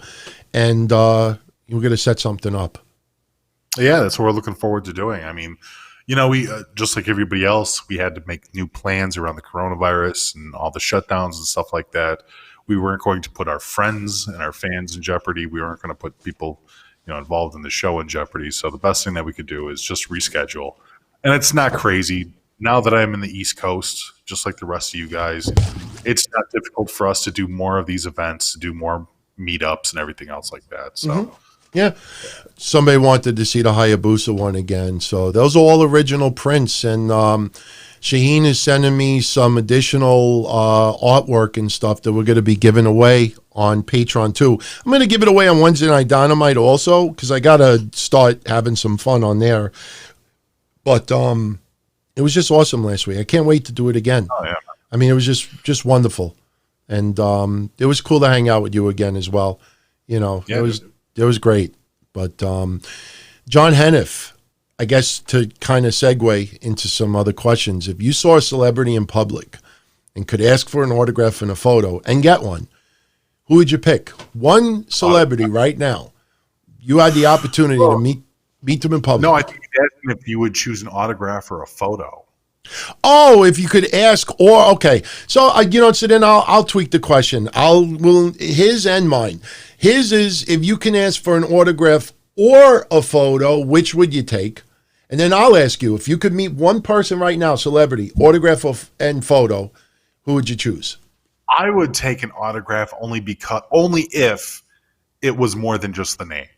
If it was like to Anthony, my biggest fan, or to Anthony, keep wrestling soup solid, or you know what I mean? Like if there was something said and then the autograph, I would totally take the autograph every time. But if it's just like a name scribbled on there, I'll go with the photograph. Yeah, me, honestly, I used to have a sick photo autograph collection. I sold a lot of it to get my Lincoln Mark 7 that I still have now. Me, I would always take a photo over an autograph. In fact, I don't know if Nye is on our Patreon too, but if she is, she could even vouch because I brought her to meet Matt Hardy. When I gave Feinstein some money up front, I didn't even take an autograph from him. I could have. Yeah. I just, for me, the photo, just the opportunity. And that's one thing I truly regret. I mean, someone asked me not too long ago this question, and I didn't think it through. But if there's really one big regret that I have going back to, pushing tickets for ECW, working for XPW, doing stuff on the indies, the one thing that I regret the most, and the more I think about it, the more it really upsets me, is there were so many people that because I was so busy in focusing on just treating everybody like regular people and hanging out and just talking, like I never asked for photos. Those times when I picked up Shane Douglas at the airport and hung out in the hotel room with him, just one-on-one, and, the other opportunities, hanging out with the Mexicans, Psychosis, Hoovy, Mexico's Most Wanted, and riding with them, just me and them for, X amount of hours. Never ever said to him, hey, let's take a picture. Like, I got one cool picture of them, but I'm not in it. I took a picture of them standing next to my car. So many people over the years I should have taken pictures with. I just always thought it was markish. If you're just hanging out with somebody in your hotel room and you're just chilling and this and that, you turn around and say, hey, let's do a selfie. I thought about it a few times. I always felt like, nah, that comes off the wrong way to me. You know what I mean? And I regret that because there's so many photos that I should have taken and never did. And I regret that. Regret it more than anything else. So, but now if you have one celebrity that you could take a picture with right now and get an autograph from, who would it be? Ed O'Neill. That's a good one. That is a freaking good one, man. Yeah. As Al Bundy, though? Yeah, as Al Bundy. I didn't like him so much in Modern Family. Like, I have nothing against it. But, of course, I will always love Married with Children first. So, yeah. I would probably, I know this is stupid to a lot of people, but only because he's influenced me. And so I don't do it on purpose sometimes, but people have brought to my attention that, oh, that's him coming out of you. But I got to sit front row for one of his tours back in, like, 1990. Nice. Andrew Dice Clay. There you Believe go. it or not, Andrew Dice Clay. I mean, even when I do, people call it the goofy, what was it, TNA fan or the goofy Daniel Bryan fan. Look, it's a plant. I don't think about that, but that's kind of like what Andrew Dice Clay used to do 20, 30 years ago. 30 years ago. Blows me away that long. I would love the opportunity to meet him, shake his hand, get an autograph, take a picture. I have a Dice hat somewhere over here, too. An original Andrew Dice Clay hat from this tour. I was going to wear it last week, and I didn't. So I should have put that on the list today. But I probably would choose him, David wanted me to ask, did you watch yet the crime drama series Power? No, I have not seen it yet. I know people have been talking about it. I've heard kind of a whisper about it. Some people were saying it's amazing. So I got to check it out. Have you had a chance to see the new Forensic Files yet? No. I've watched a couple. I don't even have TV yet. I got to wait till I get TV in this house. Oh. So I got an extra one if you want it. I got an extra 50-inch screen sitting in the other house. No, I mean, I need to get my Fire Stick. Oh, okay. Well, if you need an extra Roku, so I got extra Rokus also. I have two because whenever I go to Connecticut now with my girl, we bring a Roku. And then we log on to YouTube TV or Philo or whatever, and we watch it there. So, but it's not bad. Forensic Files, the new ones are not bad. To me, they're rushed. If anybody's watched them, you'll know what I'm talking about. They'll explain everything that's going on, but then when the person finally gets arrested, you look, there's only 2 minutes left in the broadcast. That's happened repeatedly already. And I think they spend so much time setting up the arrest that when the person finally gets arrested, there's like a minute left or two in the broadcast, and it kind of like ruins it for me. So, what's up, Anna? Don Tony's political advisor. Of the past 35 WrestleManias, which one do we think would have been affected or impacted the most by a cancellation? I guess we got to leave one out of it because WrestleMania 1... One, if you got rid of number one, they're all kind of fucked, aren't they? Yeah. I mean, so I guess that was one of my others, right? Other than one, which one would you say would have been the most effective? Three. Yeah. Three would have been the biggest. I mean, if you took away Hogan and Andre. Yeah. I don't know.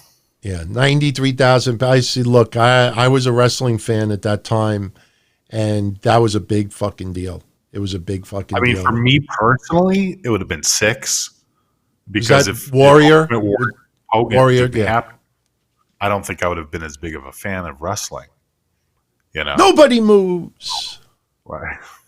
What is it? The immovable, unstoppable force versus the immovable object. Yes, the unstoppable force versus I agree. 3 without a doubt. Yeah. You know what? 6 big deal also. Company. 6 is my personal for me as a fan, and 1 is kind of like a gimme. I mean, Jesus, if 1 didn't happen, WWE might not even be here. WCW might have won. Yeah. Kyle, people are calling this coronavirus emergency once in a lifetime event. I think that's stupid.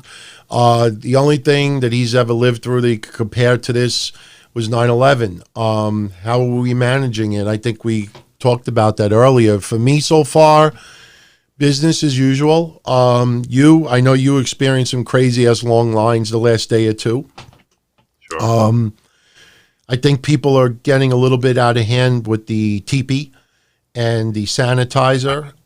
You know, it's the gouging is what's horrible about it. The price gouging is really, I know eBay and Amazon are trying to stay ahead of that, but it's disgusting. And, but honestly, like I said, I Wednesday, if anybody wants to see it, actually, I keep saying Wednesday. It was actually yesterday, Friday. Go look at the 30 minutes that I recorded on Twitter. Just a little impromptu convo. And it was really just to set up the Don Tony show last night. And I gave everybody a little bit of a video display of my office and how I was treating customers, in my office and keeping at least a 10-foot distance. And if, I had Lysol cans on hand and I had wipes and other stuff. And, I went into my father's store to buy a few things and there was a woman next to me that looked like she was sick. And I just made sure that she was facing this way and I stood this way. And I got out of there as quickly as I could. Didn't have anybody sneeze on me. So I think my risk is keeping in a minimum. But, for me, I'm not just saying this, but I'm really continuing my life as it was before. I'll just be a little extra cautious of people in my surroundings. I'm probably going to take my girl for breakfast tomorrow morning. And, we'll just keep our distance from everybody there. And we'll have our sanitizers and our wipes, and that's it. So, Chris Lynx, his flight that was canceled a couple of days ago wasn't just for WrestleMania weekend, but since Tampa is his hometown, he was also going to see his parents, his grandmother, family. He's been fortunate to see them every year, but he's very worried about lost time way before any pandemic. it makes him realize that his wife and him need to figure some things out when the corona dust starts settling. His question is, are there things that this outbreak has really caused us to re-examine as in put things in perspective? Look, we're all taking some precautions now, obviously, but Right. once this settles, is there anything that you're going to do different a year from now? If the virus is gone? And again, look, I mentioned this earlier, thanks to the person who brought it up. Coronavirus is listed on here, and this is way before the outbreak, so there's different, strands of it. But is there anything that you see yourself doing different a year from now? If it's gone? It depends on what happens. It depends on what this leaves in the wake. If we're talking about, the worst case scenario where thousands of people die, and we're talking, or more than thousands of people, because the estimates go up into the tens of thousands, hundreds of thousands. It really does depend on how far this thing goes. If this ends up being nixed by next year because of a vaccine, then life is going to continue on as normal. I guess to say the biggest thing that you're going to do, or most people should do, is there should be a lot more precautions taken, with cleanliness and everything else like that. I think the jokes of, just people not fucking washing their hands after they take a shit. I think a lot of people are actually becoming a lot healthier, cleanlier because of this in a positive way. So I'm hoping that becomes a trend where there's less signs saying you have to wash your hands after you use the bathroom because people are already doing that. So, Yeah, absolutely agree.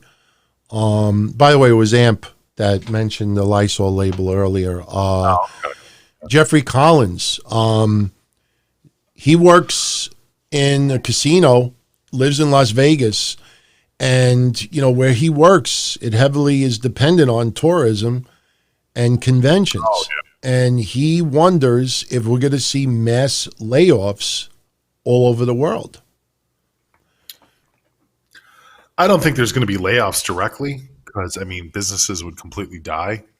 In that case, I think a lot of it's going to be, I think people are going to be hurting for a while, and Yeah. I don't know the government is going to bail people out, but if this is one of the times that the government should step up and bail people out, this might be it. Yeah. Especially small businesses, so. Yeah.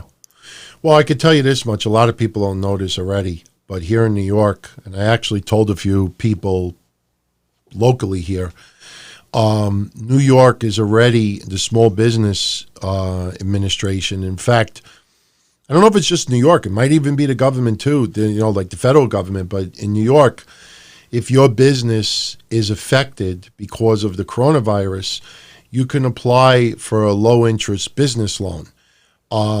These are the same loans that they offered after Superstorm Sandy, because I know some businesses actually got the loan, and basically you can borrow X amount of dollars, and the interest rate is like 1%, and you could pay it off 10, 20 years.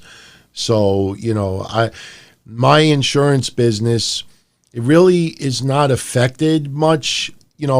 My work is a little complicated now because some of the offices I deal with, they're short-staffed or people are working out of their home. But, I haven't seen customers canceling their policies as a result. But, if my business was affected, I can apply for a low-interest loan and pay it off over 10 years and stuff like that. I don't know how much you're going to get in grants, but, there's going to be some businesses that are going to close down because of this. They can't afford to be out of business for 2 weeks. But, again, I compare it to a snowstorm. I compare it to an earthquake. I compare it to a hurricane. Different areas in the United States have been dramatically affected by hurricanes and, earthquakes and 2 feet of snow. And unfortunately, you have to be able to prepare for bumps in the road. Right. I personally think 2 weeks from now, things are going to be much better as far as restrictions as they are now. I know you disagree, and you're probably right. But, I think that if it gets better in a week or two, I almost treat it like, like a hurricane, or I treat it like a gigantic snowstorm where people were forced to close for a couple of days or whatever it is. And on the flip side of it, some businesses are doing incredible right now. If you think of sanitary, and it's not just hand sanitizer, soap, air filters, purifiers, anything that sanitizes, cleaning solutions, alcohol, aloe vera, because you can make your own hand sanitizer without rubbing alcohol in aloe vera for the most part. Pretty much, yeah. Yeah, all these companies are doing crazy right now with their business. So I'm being optimistic, and I hope that I'm right. But there's definitely some businesses that are getting tremendously, and it's not just lack of sales. The stock market is killing some people. I mean, I have one customer, I'm doing his taxes next week, and he told me that he lost almost $800,000 in the stock market over the last 3 weeks. Jesus. He's a contractor, and he's got crazy-ass stock, but just picture on your mind somebody losing $800,000 in stock. I would fucking get, I don't want to say suicidal, but I would get seriously sick to my stomach if I lost $8,000. Is now the best time to open up a Robinhood account? Yeah. They give free stocks and everything else like that, and now with everything low. Look, when I was young, I used to always have a $20 bill folded in my wallet that I forgot about. I would never ever touch. And if I ever had an emergency or something like that, I always had the $20 bill in my wallet. Now I have, I think it's $500 in a jar that's been in my house now for about 10 years. I don't have any money saved. I have crazy bills, still paying off an engagement ring. Now I'm having an engagement party in 3 weeks. So my point is that, it's easier said than done as far as putting money aside. But I always feel that people should try to put even the smallest amount of money, just a tiny little bit. So if there is, an interruption, whether it's a power outage for 2 days or a crazy snowstorm or something, even insurance, where my apartment, my condo, I have insurance for my contents. God forbid anything ever happens to this place, I got insurance for it. I've never put in a claim, but I think you have to have some type of insurance somewhere, something. In case, or even a credit card. Apply for a credit card, get it approved, cut the motherfucker up, and just lock it away. And keep no balance on that credit card in case you have a dire emergency. You got that credit card stored away. Maybe you don't cut it up so you can still use it instead of having to call and get a replacement card. But, I think you have to have something put aside, even if it's just credit. Sure. So, staying on that WrestleMania idea as far as canceling James Moss, if we could stage WrestleMania in any location across the world, where would we host it? And for example, he chooses Machu Picchu in Peru. Machu Picchu. I never heard of that before. Oh yeah, Machu Picchu in Peru. Where would you hold it? People are going to get angry at my choice. I'll probably do it at Wembley. I think Wembley's a good place to hold it if you're going to go international. Wembley Stadium can hold up to like 150, 200,000 people or something like that. Something crazy like that. And I think that if you actually do a WrestleMania overseas, regardless of what people here in the States think, that would do so much money. Even now with wrestling being at its lowest, I think that would actually sell out. Kind of embarrassed. Pac-Man is telling me that's one of the 7 wonders of the world. I never heard of that before. Maybe I have, and I just didn't give a shit because I don't really know anybody from Peru. So maybe that's why I never thought about it. But I would actually consider Saudi Arabia. or more specifically, Abu Dhabi. Abu Dhabi. Why? Because I think the amount of money that they would make would be, I'm talking as far as a business move.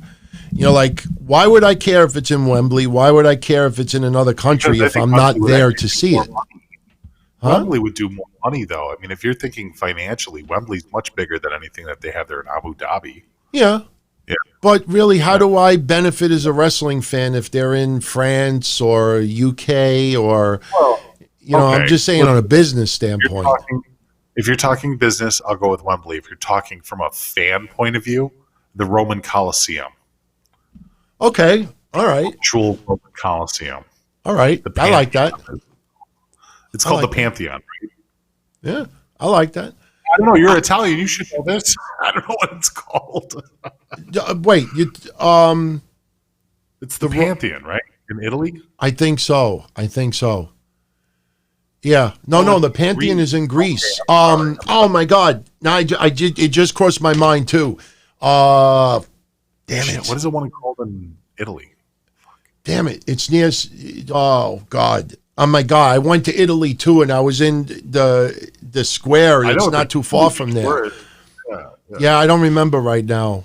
Is it the Roman? Yeah, I don't know if it's the Roman Coliseum, Freddie. Is that what it's still called? Is the Roman Coliseum? I don't think it was I thought called the Roman Coliseum. I've been to the Vatican, Pac-Man. I went to the Vatican in 1985. I can't remember right now, but yeah, no, I'm kind of embarrassed. I honestly, Machu Picchu does not ring a bell to me at all. Machu Picchu is also one of the girls in Glow. So, You know what? Yeah, Netflixer. yeah, you're right. I just maybe brain fart. Do we feel the whole mess with the population control? The whole mess right now has to do with population control and most importantly, money. No, it's Yeah, it's paranoia. conspiracy theory stuff, and that's scary to think about. I'm not into the big conspiracy theory. With No. this, 'cause, you Me know, neither. like we have multiple friends that think that China dropped it on themselves, and I'm like, no, I don't believe that, or that this is some kind of an attack from one country to another, and no, I don't believe that. I believe it's just a genuine sickness. Where did it come from? Like bats or something like that, supposedly. So Yeah, that's John Coffey had sent that in, by the way. How long do we think it would take to bring down the entire system? 1 month or more? And if a vaccine comes out, will you be taking it? It's a pretty good question. to infect the entire world, I don't know, but there's a video game that you can do that with. There's an actual game, I forgot. I think it's called like Plague Evolved or something like that, and it's a PC game where you create your own strand of virus, and the whole point is to infect everybody on the planet. Plague Inc. Freddie. Plague Freddie. Yes. That's You know what? And they already have the coronavirus DLC too on the workshop for Steam. So You want to Have know fun. something? I yes, am not trying to say this to sound racist in any way. I'm naive, but I've seen some National Geographic episodes in some areas in Africa that I think eating raw bat is probably nothing compared to some of the stuff that I have seen in those areas of the world.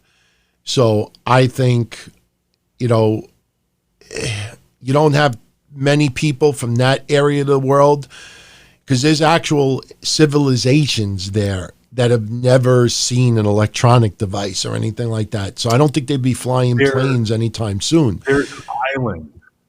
Matter of fact, it's funny that you speak of this. I forgot exactly what the island is called, but there's an island off of India, around India, where it's actually protected by the government that no planes and no people can go to, and it has the last truly indigenous tribe that lives on this island. There's no statistics about it. Nobody knows how many people are left, but there's been a couple people that have gotten on the island illegally, but they were killed or pretty much killed, or they escaped or something like that. And people have tried to drop supplies to them, which was, screwed up. But it's this island off of India. I forgot what it's called. I'm sure somebody in the chat room can find it. But it's truly like DT. It's like from the caveman. Oh yeah, days. yeah. No, I've seen some video. There's some on YouTube available. It's definitely not Maharaja Island. It's definitely not there. No. But look, you know, a lot of people are treating the coronavirus like it's, Island. huh? That's called Sentinel Island. Is that That's it? what it is. Okay, all Yeah, right. I believe it. I'm gonna actually. I think later on I'm gonna go watch some of those videos again because I was just fascinated, absolutely fascinated with that. But we have dealt with illness and things in the past. And look, people been bringing up SARS, swine flu. I brought up AIDS, even though AIDS is not something you catch that way. But still, I mean. This is not the last time we're going to come across some type of a virus that, is going to spread. I think too many people got very comfortable living in their social media bubbles.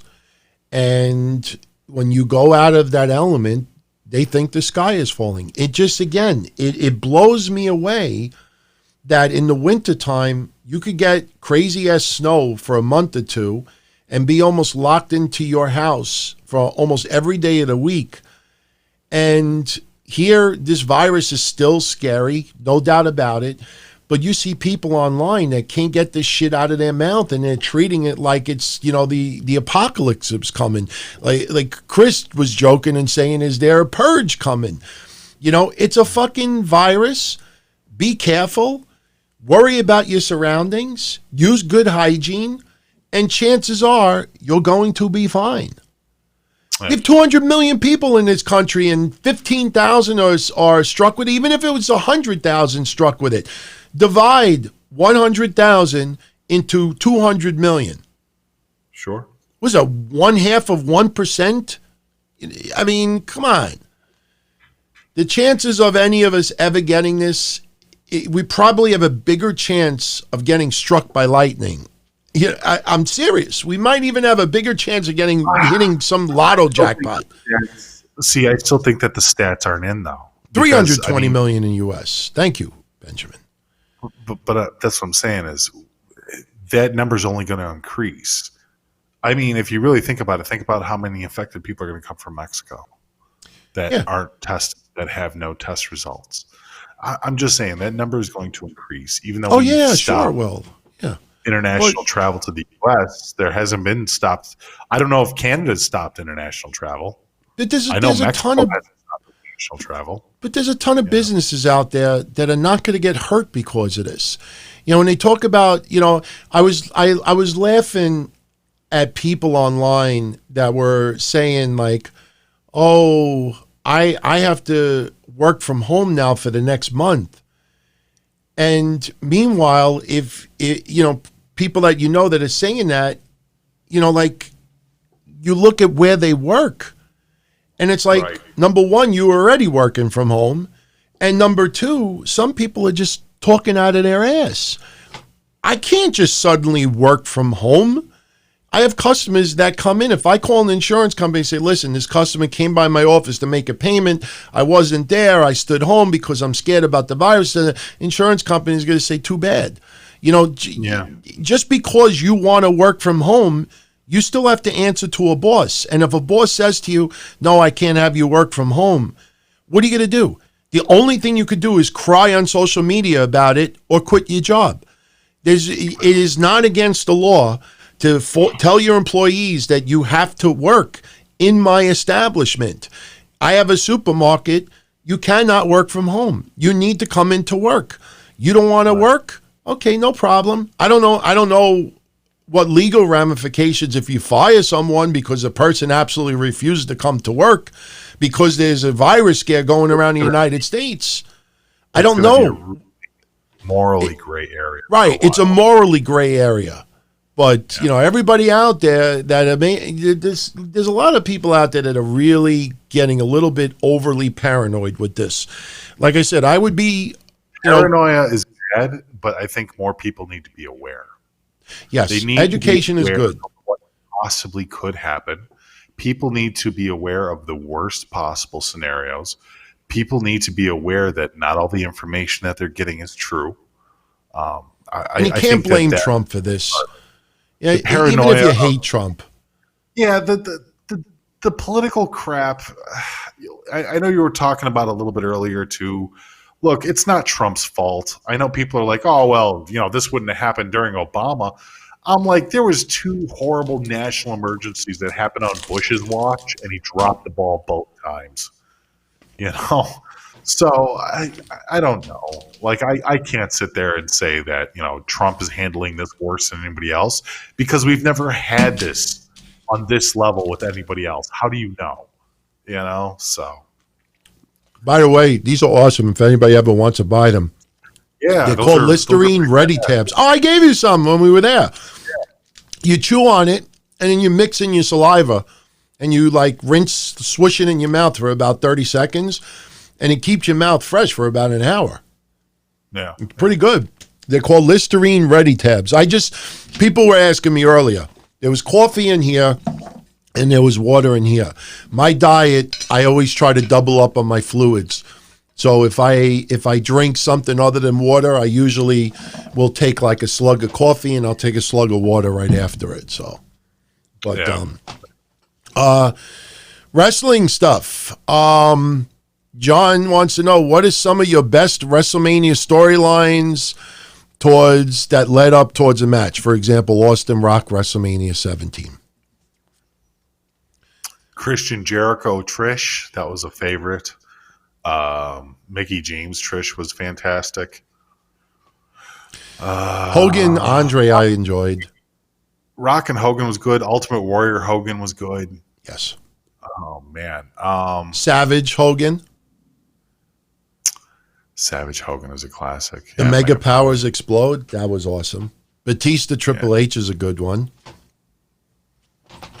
They're working out a little bit. It was a nice idea, but I wasn't as huge of a fan of it as I should have been. I think it was good. I just didn't like the after effect of them wrestling for like 11 months out of 12. You know what the funny thing is? Savage Steamboat was a great storyline leading into 3, but the focus was on Hogan Andre, even though Savage Steamboat stole the show. But looking back on it, that was a fun storyline leading into Mania. Yeah. Trying to think who else. Trying to think of a good one with Undertaker. Maybe Orton Undertaker. That's a good one, Pac-Man. If you look at Undertaker storylines leading into Mania, Flair, HBK, we knew what the outcome was going to be. The match was awesome, but the storyline was not. The storyline with Flair leading up to Mania was not necessarily with Shawn Michaels. That storyline was Flair and Vince McMahon. Flair loses a match, he retires. So that storyline between Flair and Michaels was not that strong. Rock and Undertaker was good, especially considering that they had matches before, but when they went to Mania, I don't know. I really enjoyed that, and especially the outcome of Brock winning was fantastic. Daniel Bryan was a great one. That's more Daniel Bryan versus the Authority, but that was fun. That was good. Wow, there's so many when you think about it. Yeah, that's a few. D-Boy Gentlemen, what will wrestling events look like going forward? Will there be less autograph signings and less wrestler-fan interaction in smaller venues? I think let's see what happens with the virus. Yeah, I think once this virus is gone, I think it'll. Yeah, I think it'll get back to pretty normal, but you'll probably see more of the Lysols, wipes around and sanitizer. Like you said, I think what you said today, out of everything that we've talked about so far, the one thing a lot of things stand out, but the one thing that you said that really is sticking with me is that, we'll overcome it. But I think one thing that will come out of this in a huge positive way, like you said, is there are going to be a lot of people who are finally going to practice good hygiene. Yeah. Since we were kids, you walk into a restaurant and, It used to say employees must wash hands before leaving bed, and then it's like just employee. Everybody must wash hands. And Well, you've noticed that more and more places, even over the last, even before the virus, have started to put up hand sanitizer like next to shopping carts and stuff like that. I would not expect that trend to do anything but expand, and you're going to see a lot more hand sanitizer everywhere you go. Even places that you don't expect it, I think you're going to start seeing a lot more like towels and hand sanitizer, and places that you can keep yourself clean. So. yeah, I mean, how many years have we heard the reports that a lot of cell phones, when they analyze it, they find feces on it because people use their cell phones when they're in their bathroom, and then they don't use proper hygiene, and they're texting and stuff, and there's shit. If anybody's out there's never seen that study, go look it up. I mean, the level of germage before this coronavirus ever hit is insane. So I agree with you, man. I think practicing really good hygiene is going to be anew to a lot of people out there. So, Joe Mauer, do you think Wall Street is going to shut down for a little while because of this? Can it? I don't know. I mean, they have to do something. They have to do something. You can't. That's crazy. The stock market. Well, they shut down the, what is it called, the bull floor or whatever. Yeah, the floor. Yeah, I don't know how you would shut do down the that. floor? This is something. I mean, everything is automated now digitally. I don't know if that's possible, but I don't know what they're going to do. Yeah, Crazy. I would look. You can't just shut it down for a day. I don't know. I mean, look, we have holidays, national holidays, where the stock market is closed for the day. Stock market is pretty much closed on the weekend. So, there's got to be alternative solutions. So, I don't know. But I haven't heard anybody in the stock market infected. Have you heard? I haven't heard anything. So that's why I agree with you. Once the tests are more available, more people get tested, that's when you'll find out people that are sick but just weren't detected early because they didn't take a test. So I think the next week is really going to tell the tale. And WrestleMania, look, I talked about it. You talked about it on Soup. And I think a week from now, I think we will know what is going to happen with Mania. And I think it's just a matter of time of it. Your gut feeling right now, is Mania going to be canceled? Whether WWE does it or Florida does it, is Mania going to be canceled? Yeah. Yeah. Yes. Yeah. I think so. It's gotta. Don Stoney, I am licensed as a property and casualty broker. I used to have my life, accident, and health license, but I kind of abandoned it because I don't sell much in the form of life insurance or health insurance. Life insurance was always hard because people that, if anybody's ever owned life insurance, you know what I mean. You buy a life insurance policy, the older you get, when you buy a policy, the more expensive it gets. So the idea is to buy a policy young, lock it in for 30 years at a good rate. This way you don't pay out of your pocket when you get older. So it's very, very hard to get people who have existing life insurance policies to rewrite through me. So I focused on the property and casualty side. Car insurance, homeowners insurance, business insurance, commercial liability, workers' comp, disability. That's pretty much what I focus on. He lives in Jersey. He's got lines of authority in health and life insurance for 30 states. He knows New York is a guaranteed issue state, so the health insurance rates are through the roof. That's why I stay away from it. Health insurance in New York is sick. I have a customer. Really? Yeah, I have a customer right now who just a small takeout place. No tables to sit in. It's all cooked food, takeout. And for a family of 4, their premium is about $2,000 a month.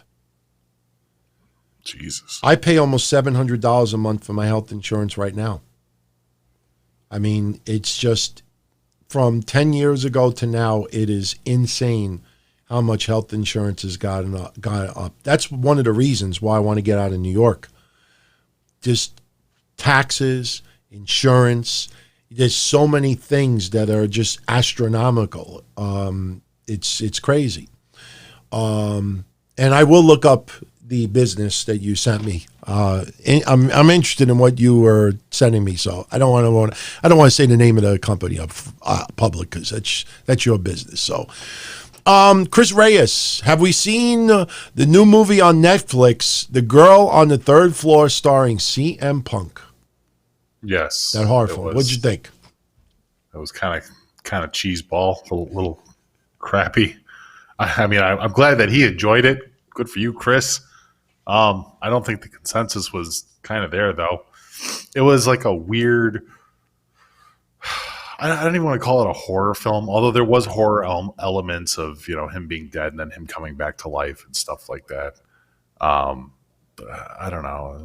It was odd. It was very art noirish a little bit too. So I don't know. What? He acted fine in it, but I mean, Yeah. at the same time, he still sounded like Punk. So I liked his haircut. That haircut was interesting. I haven't watched the movie. I saw clips of it on YouTube just to see what his acting was like. The movie the plot seemed weird. I don't think it ever really caught on with wrestling fans. I think some people watched it simply because CM Punk was in it. I don't know how good that film would have done. Yeah. It's the only reason I watched it, but I wasn't a fan of it. Yeah. Like, I know people consider me like a CM Punk smoocher and shit like that, but I'm sorry. You didn't have a good movie. Yeah. Well, What it is. look, you should be a big fan of CM Punk. He was one of the highlights of wrestling over the last 15 years. I mean, Sure. it's a shame of what has become. I will say I still think there is a strong possibility that he will wrestle for the WWE in the future. It will not be in Saudi Arabia. But, I still cannot get over how he snapped on The Miz simply because of that joke. Jason had sent us a 13-minute video, 10-minute video talking about the psychological aspects of CM Punk. And even if you're a huge fan of his, I think when you remember his upbringing, his biography, like CM Punk to me was always a little bit of an outcast. I mean, he was a punk. And I don't think that's ever escaped him. And I think CM Punk, so, he brought up the points that, CM Punk may never have been clinically diagnosed with some type of psychological disorder. And, maybe he has, and we'll never know about it. Or maybe because he's rich and famous that he just doesn't feel the need of doing that. But, when you see him react, I go back and I watch that clip of The Miz over and over. And I still, to this day, even though he's married and he's got a beautiful wife and she's, seems like a wonderful person, I always felt that if you didn't have Renee Young and Paige laughing in the background hysterically at what Miz had just said about changing the culture, I don't even think CM Punk would have made the remark. I think his manlyhood got offended that Miz made that shot. I don't know if you felt that way, but maybe it's just I'm looking at it like how I would have reacted, but like his tweet, even though he deleted it, was just like, my God, you're married, you lived your dream, you did UFC, you're making great money with Fox, you don't have to wrestle, you did an interview with Goofy Mike Johnson that you were at peace and happy in this, and because someone makes a off-the-cuff joke on WWE Backstage, he got that angry. Yeah. Really took me for a loop. That was just mind-boggling. I don't get that. I don't know. Well, because they have a history, that's why. Yeah, Like, I I know, think that but him and The Miz have an unspoken history that people that are working for WWE or previously worked for WWE when they were both around know about the history. People have speculated outside what the history might have been, but I think it goes beyond that because all the reasons that have been given are kind of light. Like it would take a true psychopath in order to lose their shit over some of the back and forth that Miz and Punk have had publicly. So I'm assuming it goes something deeper than that. It goes into something private. It goes something between their personal relationship. And while he was saying things like that, while the Miz made those comments and stuff, that was not the crux of what their issues actually are. It's kind of like that whole, the icing on the cake kind of deal. I think that that's what it was. What Miz said to him about the Mania stuff, that was just icing on the cake. There's something that's going on there deeper than we know below the surface that these two have heat. Like genuine, if they saw each other in an alley, they'd probably swing on each other kind of heat, yeah. Yeah. I don't know if we'll ever know it, unless maybe We're not one of them supposed writes a book. Maybe one of them writes a Right. book. Yeah, maybe we'll find out in a book. I'm really So. surprised CM Punk hasn't written like 2 or 3 books by now. Yeah, right. That you would think that he would have. He's an intelligent guy. He's got connections. It's just he's a guy that has lived so many different lives too that he could talk about. I mean, even if he wrote a book about him being involved with the music business and everything else like that, and the people that he knows in the music business, I think that alone would be interesting enough to sell. But obviously, people want to know about Punk's life growing up, Punk's life in wrestling. I'm just very surprised, especially for such an outspoken guy that has so many opinions and so many different viewpoints and takes on wrestling from yesteryear to today. It really is kind of weird. It's one of the things I've always kind of like just sat back in the background and wondered about, that he has not done that yet. I think He's done interviews. He's done that. Obviously, did that Blu-ray, best in the world for WWE. But that there's so much more that he could say. So I think he just doesn't want us to know. I think to him, it's none of our business. true. I tell you, I would love to see Miz write a book, as far as where he came from and was never expected to make it. And then when he writes his book, he totally ignores CM Punk in it. I think CM Punk would get angrier if Miz just didn't even mention him in the book. Maybe. We'll see. I'll make a prediction. Within the next 3 years, Miz writes a book. Within 3 years, Miz writes a book. Speaking of Miz, Aaron, he did some wagering. He bet on AEW Revolution. He bet on Elimination Chamber. I know you mentioned these bets with Kev's show on Tuesday. I'm not going to get into all the specific details, but he got some awesome odds for anybody that's ever bet on wrestling. He got 2-1 odds taking Omega and Hangman Page, so he made $200 there. He got 13-8 odds taking the Street Profits and Miz and Morrison to win an Elimination Chamber, won another $131. Then he also, I guess, got 11-4 odds.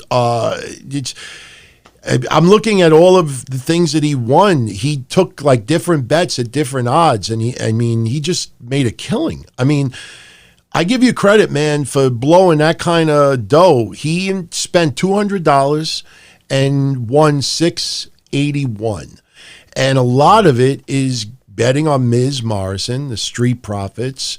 Shayna Baszler having the most eliminations. I'm a little surprised that the odds that you got were 9-4, because I think it was almost a given that she was going to get a crazy ass eliminations in the chamber. And then, you know what? And that's probably why you like the pay-per-view with all the money that you won.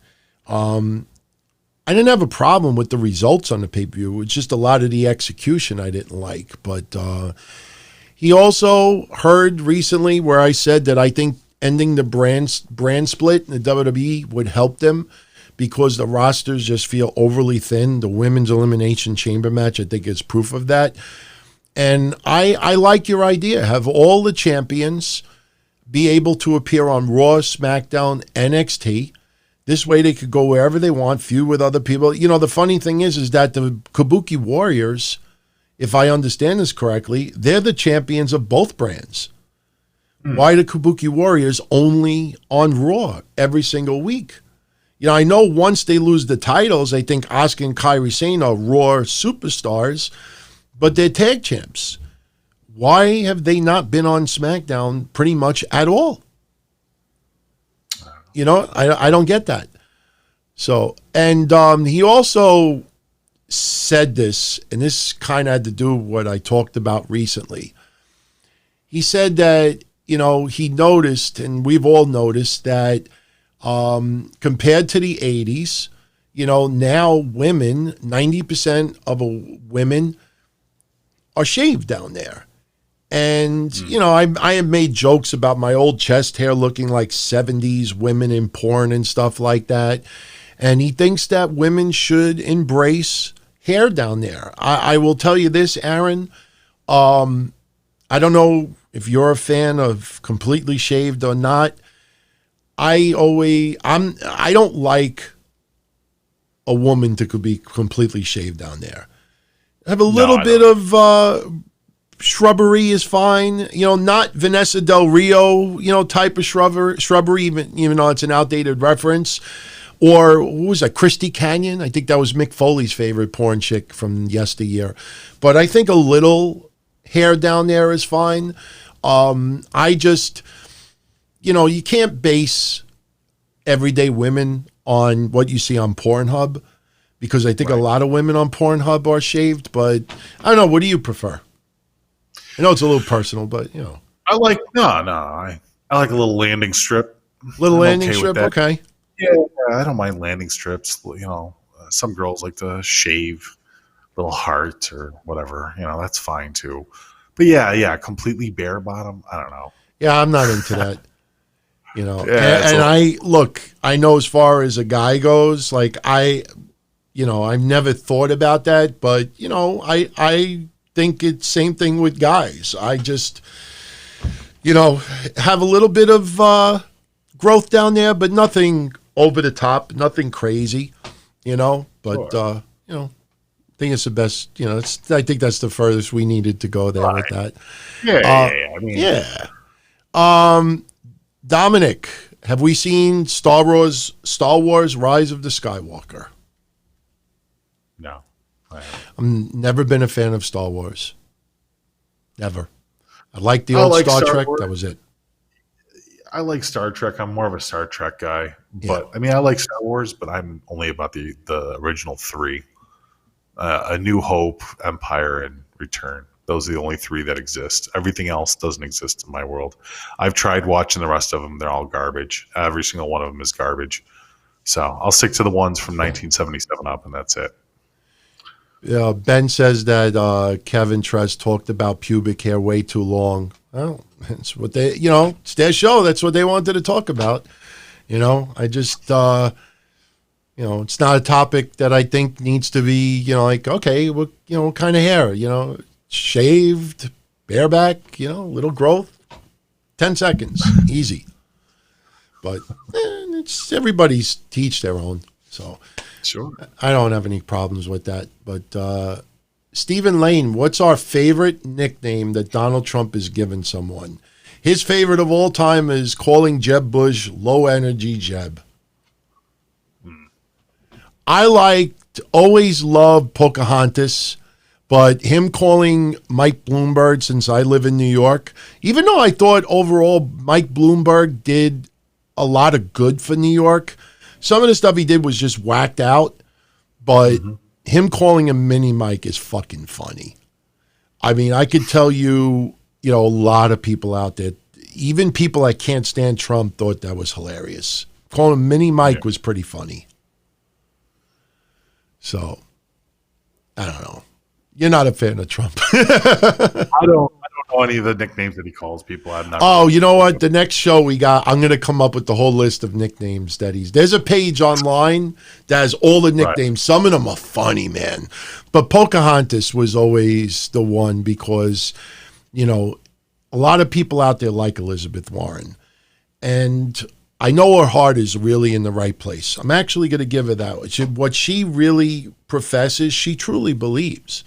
She panders, obviously, but when you really dissect her history and you understand how she advanced in so many ways because she claimed that she was Native American, and then after decades just throw it off like, oh, I really thought that I was because of my family and I made a mistake. And I mean, there was just, even if you like her, she just bullshitted her way into a lot of success that she would have never gotten. Or maybe she'd have had to work 1,000 times more for it. I'm more black that she's Native American. Remember I was like 3% black. Then it got reduced down to like 0.7 or something like that. Roger Rubio. Mish, what is an AJ Styles match that has not happened yet in the WWE that should happen before he retires? Shit.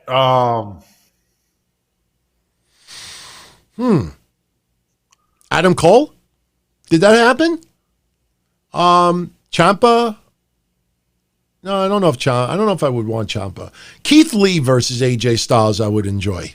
Yeah, I thought about that, but their styles aren't going to mesh well together. It's literally going to be. I mean, AJ's going to bump like a fucking workhorse for him, but no. Can you imagine if AJ Styles put the Styles Clash on Keith Lee? Yeah, but it wouldn't look good because it wouldn't be believable. Okay. All right. You need somebody on AJ's level. Does it have to be in WWE? Is that what he said? In WWE? Yeah, in WWE. Did AJ Styles fight Cesaro? I don't recall them having a match. Yeah, they fought. They did? Okay. Match together, yeah. Yeah, you know what? When he was from the babyface on SmackDown, I think so. From my personal experience, I would like to see AJ Styles and Chris Hero or Cassius Ohno. Yeah, and I know that's not for anybody else. That's just for me because I'd like to see that match happen again. So, that's not bad. Yeah. I'm thinking of the NXT roster right now. You know what? I haven't said this yet. I should have said it on Wednesday Night Dynamite, but I'm going to say it this Wednesday. Hopefully it doesn't happen before Wednesday. I think Johnny Gargano needs a bodyguard in his storyline. I'd like to see either Lars. I don't want to see Killer Cross because Killer Cross is probably going to debut with Scarlett Bordeaux. But I think Johnny Gargano needs a bodyguard in storyline. So, Velveteen Dream. What about Leo Rush? Yeah, that would be and good. AJ Styles. Leo Rush, I don't know. I'm not sold on him. But Velveteen Dream would be good. Yeah. Matt Riddle would be good. Yeah, I don't see why they can't have AJ Styles show up a couple of times in NXT. I don't know. Yeah. What is something people worry about that they really shouldn't? Doesn't necessarily have to do with this virus, but I think the toilet paper with this virus. The toilet paper, I could understand. It doesn't make sense. It really doesn't, because although I will say that people have probably bought more bidets in the last couple of days than they've ever bought before. The bidet industry is booming. Yeah, Eli Drake had asked this question. I answered it for him. Why people going crazy for toilet paper? And I always interpreted the last week that if someone is forced to be quarantined for 2 or 3 weeks, that they wanted to make sure they had enough toilet paper. That's the only reason why I could come up with it. But my girl was telling me earlier that some people were using the toilet paper to make masks out of them. So it's so personally, but that's silly too, because even getting the masks doesn't work. You have to have like that special I-90 something mask. Yeah. I think some people just think it's better than nothing. I guess. Yeah, and Benjamin, I'm talking about Eli Drake, the wrestler. Asked the question. So, all right, we're almost done. We got like 4 or 5 left. Morel Coombs Jr.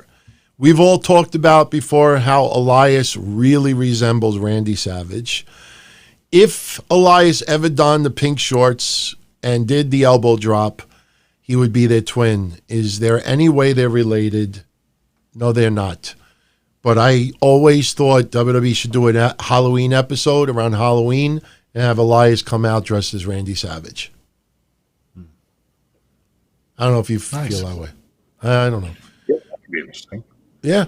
Andrew 914 was supposed to go to the NXT show in Dayton Beach. Got canceled. Last time it got canceled was a hurricane 2 years ago. Last year, he took off this upcoming WrestleMania week off to attend a few wrestling shows, including your 10-year anniversary show, which obviously has been canceled, unfortunately. His question is this situation happened to us growing up as far as making plans for like a wrestling-related event and it canceling on us? No, this is the first time. I've never canceled anything like this before. I haven't run that many instances where I have a show or a meetup like that before either. So, and on the other side, I haven't been to too many places that have canceled. I mean, I guess the closest thing I got to was that story I told about when I was really young and I was supposed to meet Jim McMahon at the grand opening of a Toys R Us. And he showed up like 4 or 5 hours late. Everybody's standing out in the freezing rain. But no, I've never really had anything that was just directly canceled, at least not that I can recall right now. So yeah, for me, indie events that I was going to go to got canceled because of low ticket sales or something like that. There might have been 1 or 2 events where I just couldn't go for logistical reasons or maybe just under the weather. But never really planned like an MSG event or something like that and then it cancel on us. This is all new. It's not the end of the world. If wrestling goes on hiatus for 2 or 3 weeks and they do best of stuff, to me, it reminds me of Christmas and New Year's. Usually one of those 2 weeks, we end up WWE does like 2 weeks on on one show. But many times of us growing up with Raw and Nitro, there were times where Christmas and New Year's, we would get a best of on TV or a year in review on TV. right. So if wrestling goes on hiatus for 2 weeks, yeah, it's WrestleMania season. It's not the end of the world if we get a year in review or a best of. AEW looks at the first 6 months of them being on TV and puts a best of together. There is nothing wrong with that. I personally, I don't know how you feel about this, but I personally think the empty arena idea is going to get old after week 1. You want to do an empty arena for SmackDown, for Raw, for NXT, and for AEW for 1 week to get 1 week by, I'm fine with that. But wrestling is not the same without fans in attendance and that extra aura about it. I think you go beyond 1 week, it's not going to flow well. I don't know how you feel about that, but I treat it like Christmas and New Year holiday. No, you're right. I think a lot of that is going to get old fast. I don't know what they're going to do, really depending on how all this shutdown happens with the venues and such. I really don't know what the future is. I think it's going to end up hurting wrestling a little bit. I really do. I think it's going to hurt wrestling financially a bit. And I think the fanfare, unless WWE pulls out some amazing storylines out of their ass, because now all of a sudden they don't have the fans to rely on to carry some of this stuff. And even some of these bad promos and stuff like that are just going to get ripped apart online. Can you imagine that? Like, even when there's somebody in the ring that's just god awful and just has a horrible storyline, there's a lot of times that the fans help it along. I think this is going to be one of those cases where everything is just going to be exposed. Like, for example, when they were recording SmackDown, it's already been exposed internationally that the girls stopped wrestling halfway through their match because of the commercial. Yeah. And they were fucking around, slapping each other on the ass. I talked about it yesterday. Sean Ross Sapp is the one who posted that. I have warmed up on him a little bit, but there was no reason for him to do that. Just because you got the footage doesn't mean he should have released it. For what? For what was the purpose? Man, I got this feed. Big deal. You know, I would, if that was me and I got that international footage, I would have been like, you know what? Let some other schmuck post it. He posted it, and to me, it was just like, we already know that this is predetermined. We already know that the girls don't legitimately hate themselves, each other all that much, even though people have said Sasha and Alexa have had. But we already know that they go back to the same fucking curtain. We know that they go in the same bathrooms. We know they go in the same locker rooms. We don't need to see that. That guy should have been smart enough to say, you know what? Yeah, I got this footage, and yeah, all the eyes will be on me for a day or two, but in the end, I look like an asshole for doing that. I thought it was really stupid for him to do. Yeah, but since he's got the blue check mark, he don't give a fuck about what anybody else thinks, so whatever. That's fuck him. Fuck him. Yeah, fuck.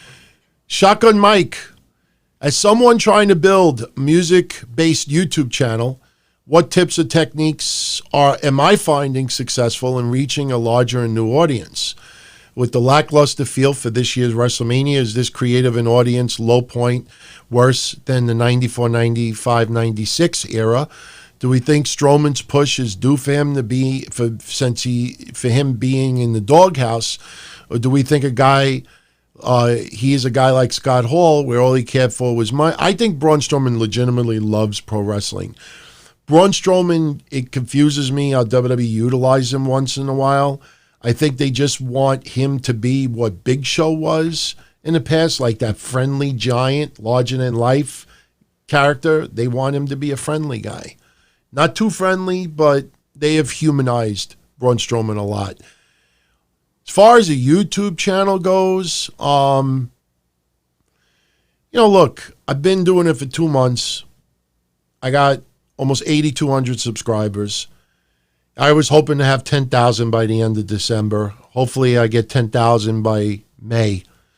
I just feel quality over quantity. Dell's, much love to that guy. He helped me get it off the ground. He really pushed me to put a lot more clips on there, but I want to start slow. I treat it as a marathon, not a sprint. I'm getting brand new viewers who have never even heard of my work for 22 plus years.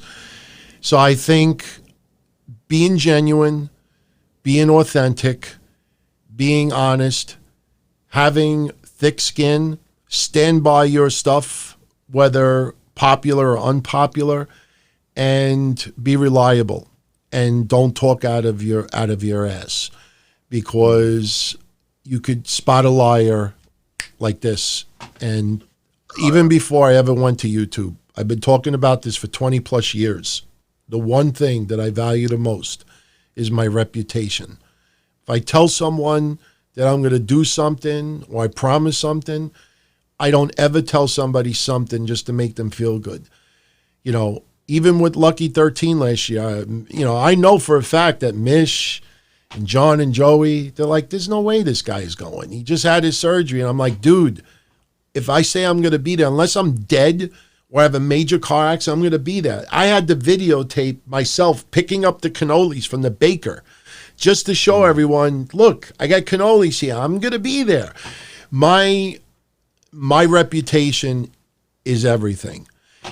You have nothing without a good reputation. There's a lot of people out there now, because I'm doing video, they have a face behind my voice and they look at me totally different than what they did in the past.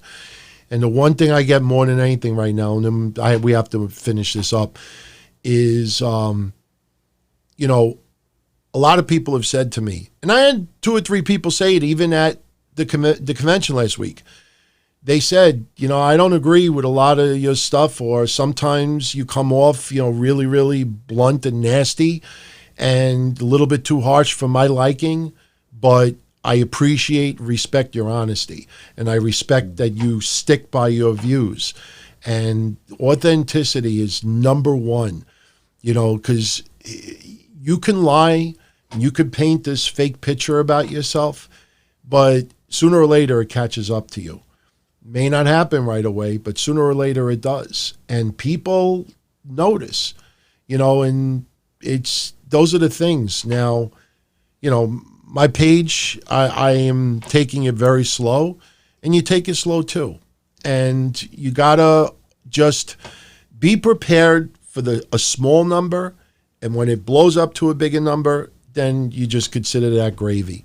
So, Marco, you messaged me a while ago about getting in touch with Kev to help you with your startup business because it's music related. I have said this before. Anything with Kev, everybody out there has to contact him directly. The easiest way to reach him is through Facebook and through Twitter. Now, I know some of you out there, have done that. I don't know if you're successful or not, but, when it comes to stuff outside of the shows, you got to contact her. And I say that for me too. If you want to get in touch with me about something outside of the shows that we do, you contact me directly. Mish, you contact him directly. Same thing with Kev. You contact him directly through Twitter or through Facebook. If he doesn't reply, there's nothing I can do about that. And I'm not insinuating that he does or he doesn't. I'm just saying that anything that he does, it's outside of Patreon and the shows, as is me. So that would be my suggestion.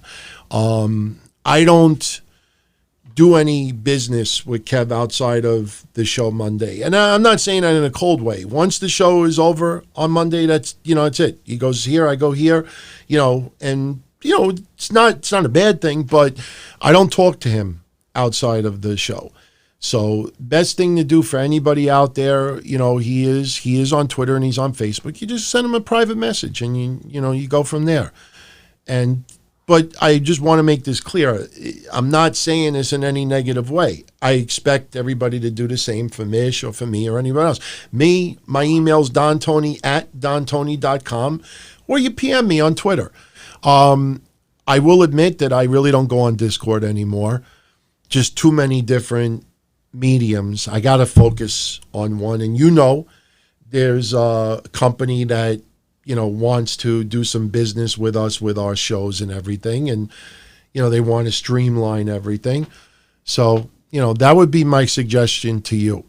Now, wrestling-wise, as SmackDown just had an empty arena, they also had a little bit of the Elimination Chamber replay. Do we think this will continue for Raw, NXT, and even AEW? And how do we think it'll impact WrestleMania if it keeps going? If they continue at WrestleMania? I don't think they continue at WrestleMania. No. DeSantis, who's the governor of Florida, is starting to get ripped apart for not taking stronger measures. And you got to understand something, Marco and everybody else listening. What does Florida have more of, or the appearance of, than any other state in the United States? Old people. Thank you. Old people and international people because of Disney alone. Yes. But Disney got shut down, so. Yeah. Did you hear my stat the other day?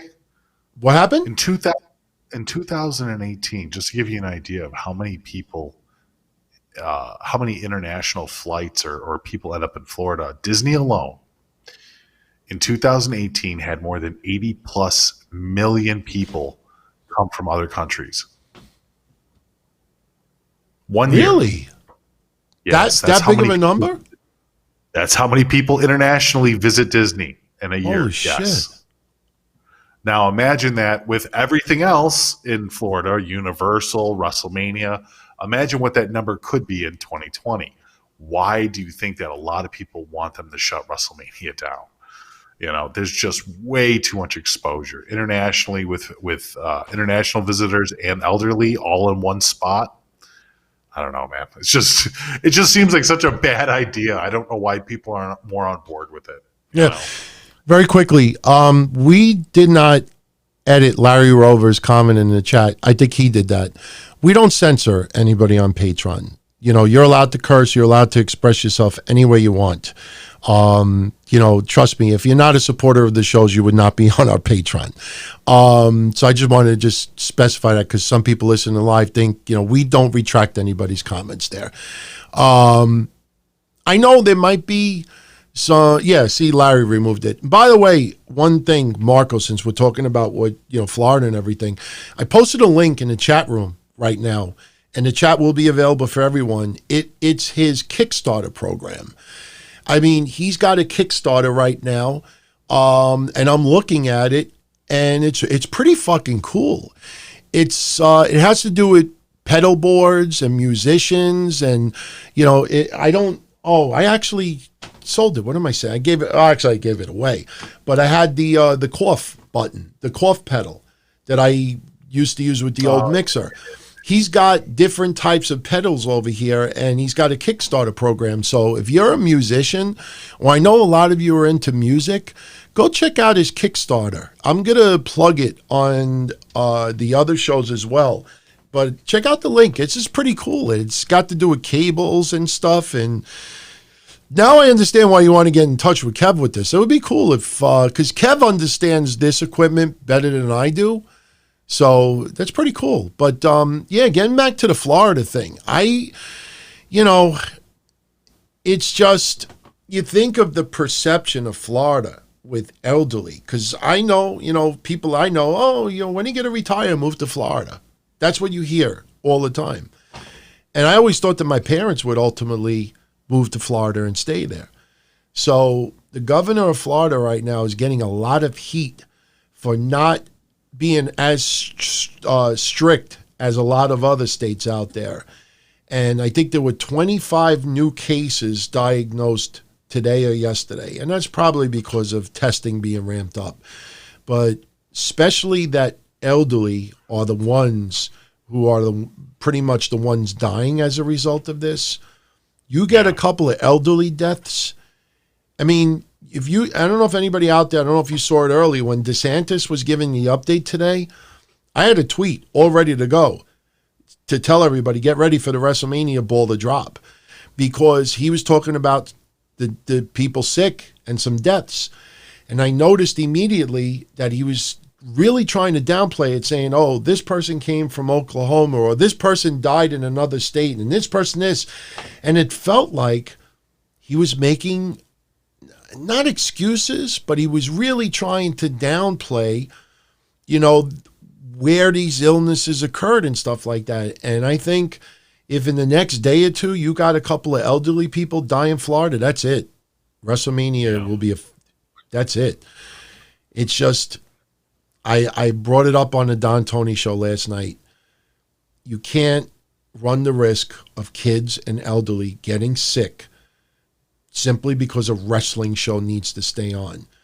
And when you see some feds who have not canceled their shows, it's like you said, money is their top priority, not the well-being of their paying customers. Because if you know that there is a virus going around, and you know that it's very contagious, and you know that people are dying from it, and you don't cancel your shows right away, and it all stems on if WrestleMania is canceled or not, you don't give a fuck about any of your customers going. You're only going to do it because WrestleMania is still on. That should tell people right there that those people care more about money than anything else. So, and finally for tonight, Paul Bielowski. He hates the no selling in AEW, gets really bad in some matches. What kind of a name is QT Marshall? And why are the refs so bad depending on who works? That's their product. Yeah. I mean, it's video game rules. I complain about the refs, but they're happy with the ratings. The AEW fans overall are very happy until the AEW fans really start complaining about some of this stuff. It's not a priority for them to change it. What did you think about Omega and Page versus the Young Bucks at Revolution? Because Meltzer gave it 6 stars. I didn't watch Revolution, DT. Okay. I didn't have the means to. So I still got to catch up on a lot of stuff, to be fair. I've been keeping up with WWE, but that's really about it. Like, I haven't been able to. You know what? I got to catch up on NWA tonight. There's a few things I got to catch up on. NWA's been pretty good. I'm still watching it. I'm telling you, man, Wednesday Night Dynamite is probably one of the best decisions that I have made in the last 10, 15 years doing stuff wrestling related. Because it did force me to watch additional content. But now I'm watching NWA every week. I'm watching, New Japan stuff. I'm watching Impact. I'm watching Stardom. It's just like there's so many different products now. I'm watching MLW. I even checked out some Ring of Honor stuff. I'm watching other feds. GCW is a promotion I never thought I would ever even pay attention to. And now with Shaheen involved with his own wrestling and the stuff with Atlantic City, if that still ends up happening with Joey Janela's stuff, we're going to have some get-togethers. There's like so many other products out there just waiting to be enjoyed. Not everything is spectacular, but, I just absolutely love, like I use the example of Yuka Sakazaki. Like people are making fun of her attire because of what she wore in Japan. And I'm like, how do you understand? Like you're a fan of Japanese women wrestling. To a point, yeah. Yeah, but you understand the culture and why, certain dresses, what it is, but there's a lot of kawaii out there too. Yeah. I mean, we've talked about that before too. There's a lot of kawaii culture when it comes to baby faces in Japan, which is just not up my alley. But it's a lot of cuteness and, it's just what the girls wear over there. It's a lot less reality based and still a lot more fantasy based in Japanese wrestling. Yes. The women for Joshi wrestling. Yeah. Arn Anderson does look like a defensive coordinator coach. That is pretty funny. I mean, what do you think about Jake Roberts coming in? He did good. He did good. He had a good promo. He looks good. We saw him actually at the big event too, and yeah, he was there, and I did totally forget. Yeah, I keep forgetting about him too. He looked great. He was at Albany too. So yeah, he's a little grizzled. I mean, age is beating him up a little bit. And from what I understand, the way that he carries himself outside is kind of depressing. Really? Like, yeah, well, not in a way bad way, but just in a lonesome way. Yeah, like he doesn't say anything bad to people, like nothing like that. But just the way that he carries himself, like he'll go out for a cigarette by himself, lean up against the wall by himself. People come up to him and try to talk to him, and he just nods. Like it's just very, and it's not like a bad nod, like "shoo, get the fuck away." It's more like he's thinking about something depressing, So, yeah. Sounds like he's turned into a loner. I think he's just, yeah, he's coming to grips with his mortality. I mean, he's got to be at this age. Yeah. Well, he's up there in age. I mean, I still can't get over Jimmy Hart, man. 77. Holy shit. Right. Well, that's the opposite side of the spectrum of somebody who's 77. Still completely high energy, has a lot of fun, just different personalities, my friend. That's all it is. I almost brought up to Jimmy Hart the controversial stuff with Daphne in 2002. When he wouldn't let her use her name and that whole controversy. A lot of people don't even know this story, but it's not a story anymore. But look, I've not talked about this much in 19 years, so I really don't remember. Well, no, 18 years, so I really don't remember every little detail. But from what I do remember from it, when I became friendly with Daphne, and I was doing her promo photos, and we were trying to get her into XPW.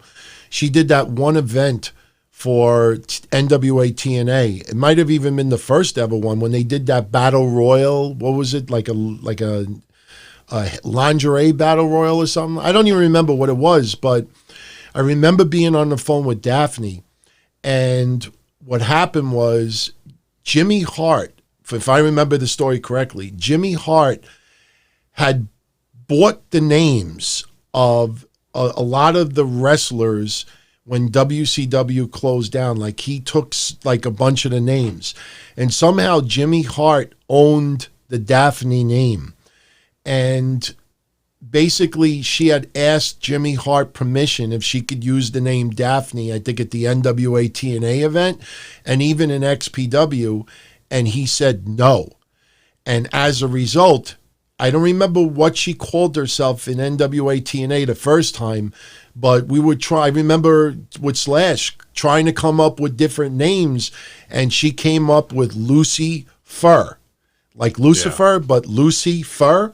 And for a while, you know, that's what she had to use. But then everything got straightened out with Jimmy Hart. Jimmy Hart gave her permission. I think it's because of something with ownership with WCW. Like Jimmy Hart owns something. I don't know. I don't think her name was trademarked, but he owned something with the WCW.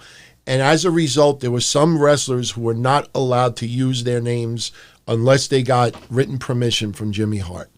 That's the story I remember. But again, just absolutely...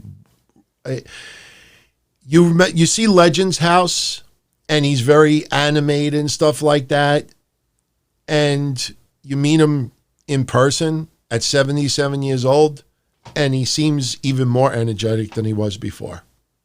Sure, absolutely. God bless him, man. And God bless you for sticking around for almost 3 hours. I know we haven't done one of these in a couple of weeks, but it was fun, man. Got into every question, too. Good. Any final comments before we go? No. Hopefully I'll have the rest of my stuff soon, and this room will be a little less echoey. So. Oh, you sound pretty good. Look, if you need me to do anything, you know I'm here for you, brother. I know. I appreciate that. No worries, DT. Thank you so much. Yeah. Sir. All right, Mish. I will talk to you soon. Be well. Take it easy, buddy. Take care. All right, everybody. I hope you enjoyed this episode. Went a little bit longer, which is something that I always say quite often. But, you know, we wanted to give everybody, you know, an awesome show. And Pac-Man, God bless you, man. 2:00 in the morning where he's at right now. You know, yesterday I slept like a baby. I did the Don Tony show, finished up at around, I don't know, it was like 12:30. Got it online quick, had no issue streaming-wise. It looks like this new formula, this little Lisbon, Portugal. Oh, yeah, okay, all right. I know you are. I know you are. We use the name Pac-Man, but that's cool. You know, look, the video thing obviously is still new.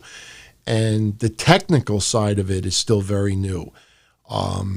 You know, I get baffled sometimes why you get an audio gremlin pop up here and there. And, you know, just trial and error. And as time goes along is how we iron little things out. And when I had that little glitch on Wednesday Night Dynamite, all I did is spend hours online trying to figure out why other people had the same issue. And unfortunately, you don't get a lot of resolution online. I'm sure a lot of you have come across this. You got a problem. Electronics, wiring, software, something. Car. And you go online and you look for other people who have the same problem. And, you know, you'll see other people that'll offer some suggestions. And the person who had the original problem never comes back online to say, yeah, man, I fixed it. Thank you, everybody. Appreciate it. They just disappear. They take the information, they fix their problem, and then they don't even come back online to say, yeah. So we don't know if it worked or it didn't. And that's what I go through a lot. So, you know, I'm little by little tweaking things here and there. You know, I talked about it yesterday that now I have the webcam and the program running that allows you to see this and to see Mish and everything. I was using my graphics card as the source of running everything. This way it frees up the computer to do other things. I think that, unfortunately, causes some of the glitches.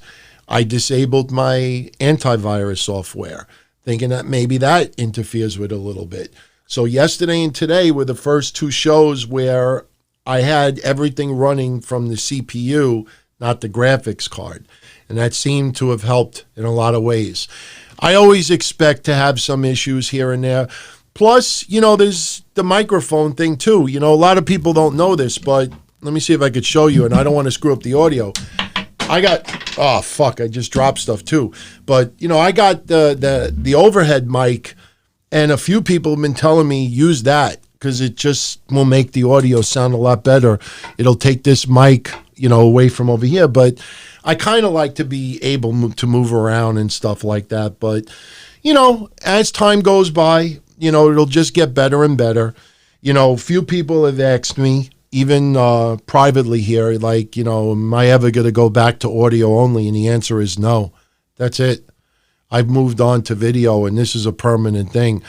I will admit that I try my hardest not to do animated stuff without talking, because I know when you listen to audio only, you don't hear anything, but I might be like, when I talk about the referees in AEW, somebody listening back, all they get is a pause. They can't see the animated part, but, I'm a video guy now, and I'm dedicated to really blow this up. It's cool to have so many people already on YouTube. I want 10 times that amount by the end of the year. Me, when I do something, I always strive to be the best person out of the bunch. I know I don't end up being in the end of the day, but I try my hardest.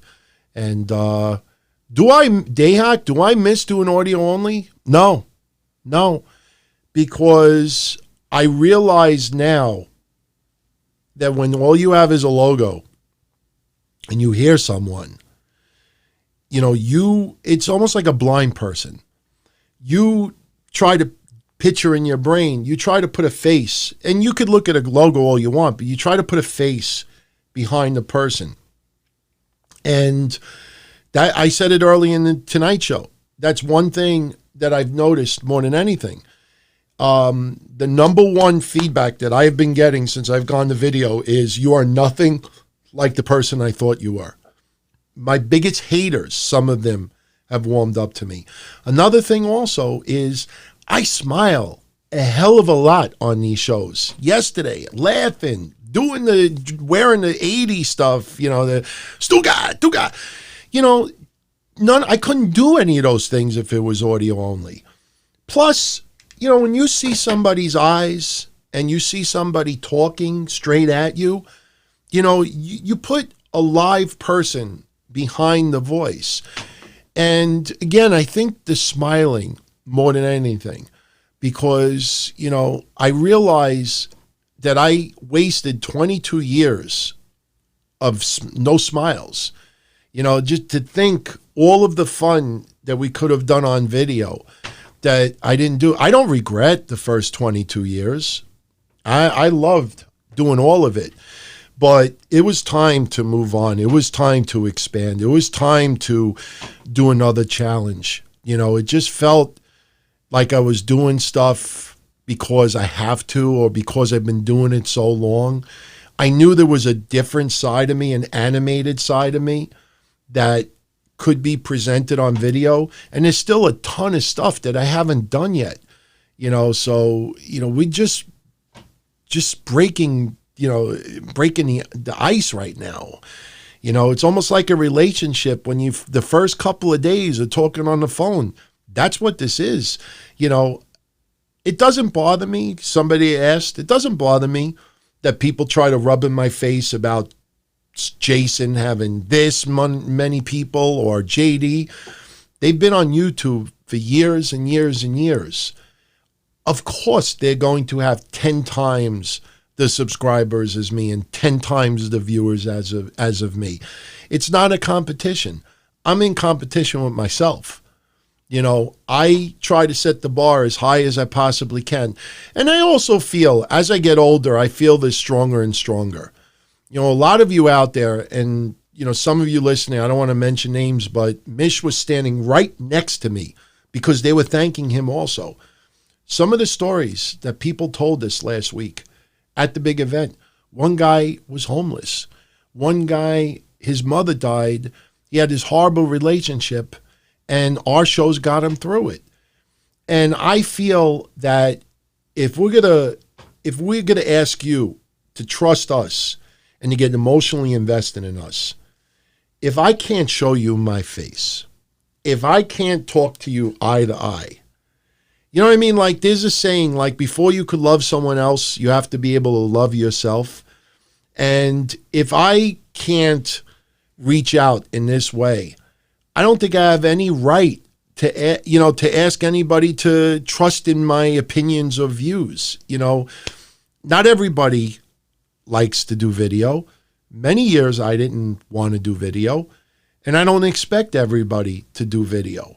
But this was something that I planned for a couple of years, and I think a lot of people forget that it was last summer that I started putting little teasers online, change ahead, do this and that. And I think what happened was people thought I was bluffing. When I started hyping up in September, October of last year, I think it was even August of last year, that starting January, I was going video. I think a lot of people just brushed it off like, nah, it's just like when he says it's going to be a short show and then it ends up not being. And then when January came and I went to video, I think it blindsided a lot of people. And I'm glad that people now realize that I didn't go to video to hurt anybody else. I did it because I need to expand and I need to develop and broaden my talents and, do other challenges. Why should I deprive myself of that? Because others don't want to, you know what I mean? And Ben says I was talking about it way before then. I know I was thinking about it for a while, but I also knew that once I started, there was no turning back. And, look, I get it. A lot of people would love to see other podcasters to be on my channel with me, but I think we all know that's not happening. And so what? You know what I mean? We move on. It's a done issue, and I'm glad that nobody really brings that up anymore. The only thing that annoys me, and I've said this before, is, a lot of my work that I do is outside of DTKC. That's not trying to be nasty. That's not trying to be spiteful. That's just a fact. And when 80% of my work has nothing to do with DTKC, but yet everybody insists, that it is, that's where you run into problems. And I'm glad that has subsided, because the last thing I want is any pressure being put on him, because it's not fair to him. He's not a video guy. He's not a picture guy. And, that's fine. If that's what he wants, I'm cool with that. But, that's dead and buried. It's out of the way, and I could focus, on my stuff. Patreon has changed the last 2 years, but if you look at it, it's increased. I mean, the shows have not changed. Remember, for the first 2 years, Breakfast Soup was every other week. Blah, blah, blah was on every other week. So we're pretty much doing that before. But now you get, ad-free audio and video of the Don Tony Show. That was something that was not here before. Now you get video of Breakfast Soup in addition to audio. Now you get video of DTKC and Wednesday Night Dynamite. That was not before. So there's a lot more than before. But in a couple of months, I'm going to be expanding even more online. You're going to see non-wrestling stuff on there. You're going to see politics on there. You're going to see sports on there. It's just I need to take it slow, because I do have a relationship that I have to give priority to. I have family who are up there in age that I do have to help them wherever I can.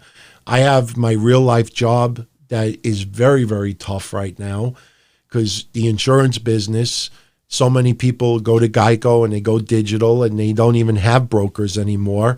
So I'm trying to survive there. And then in the midst of all of this, I lost a lot of weight, but I'm not in the greatest of health. I don't think I'll ever be ever again. So there's got to be a nice balance.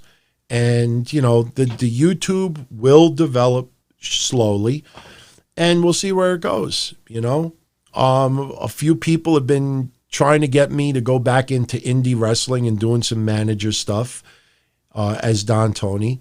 I have really been seriously considering that.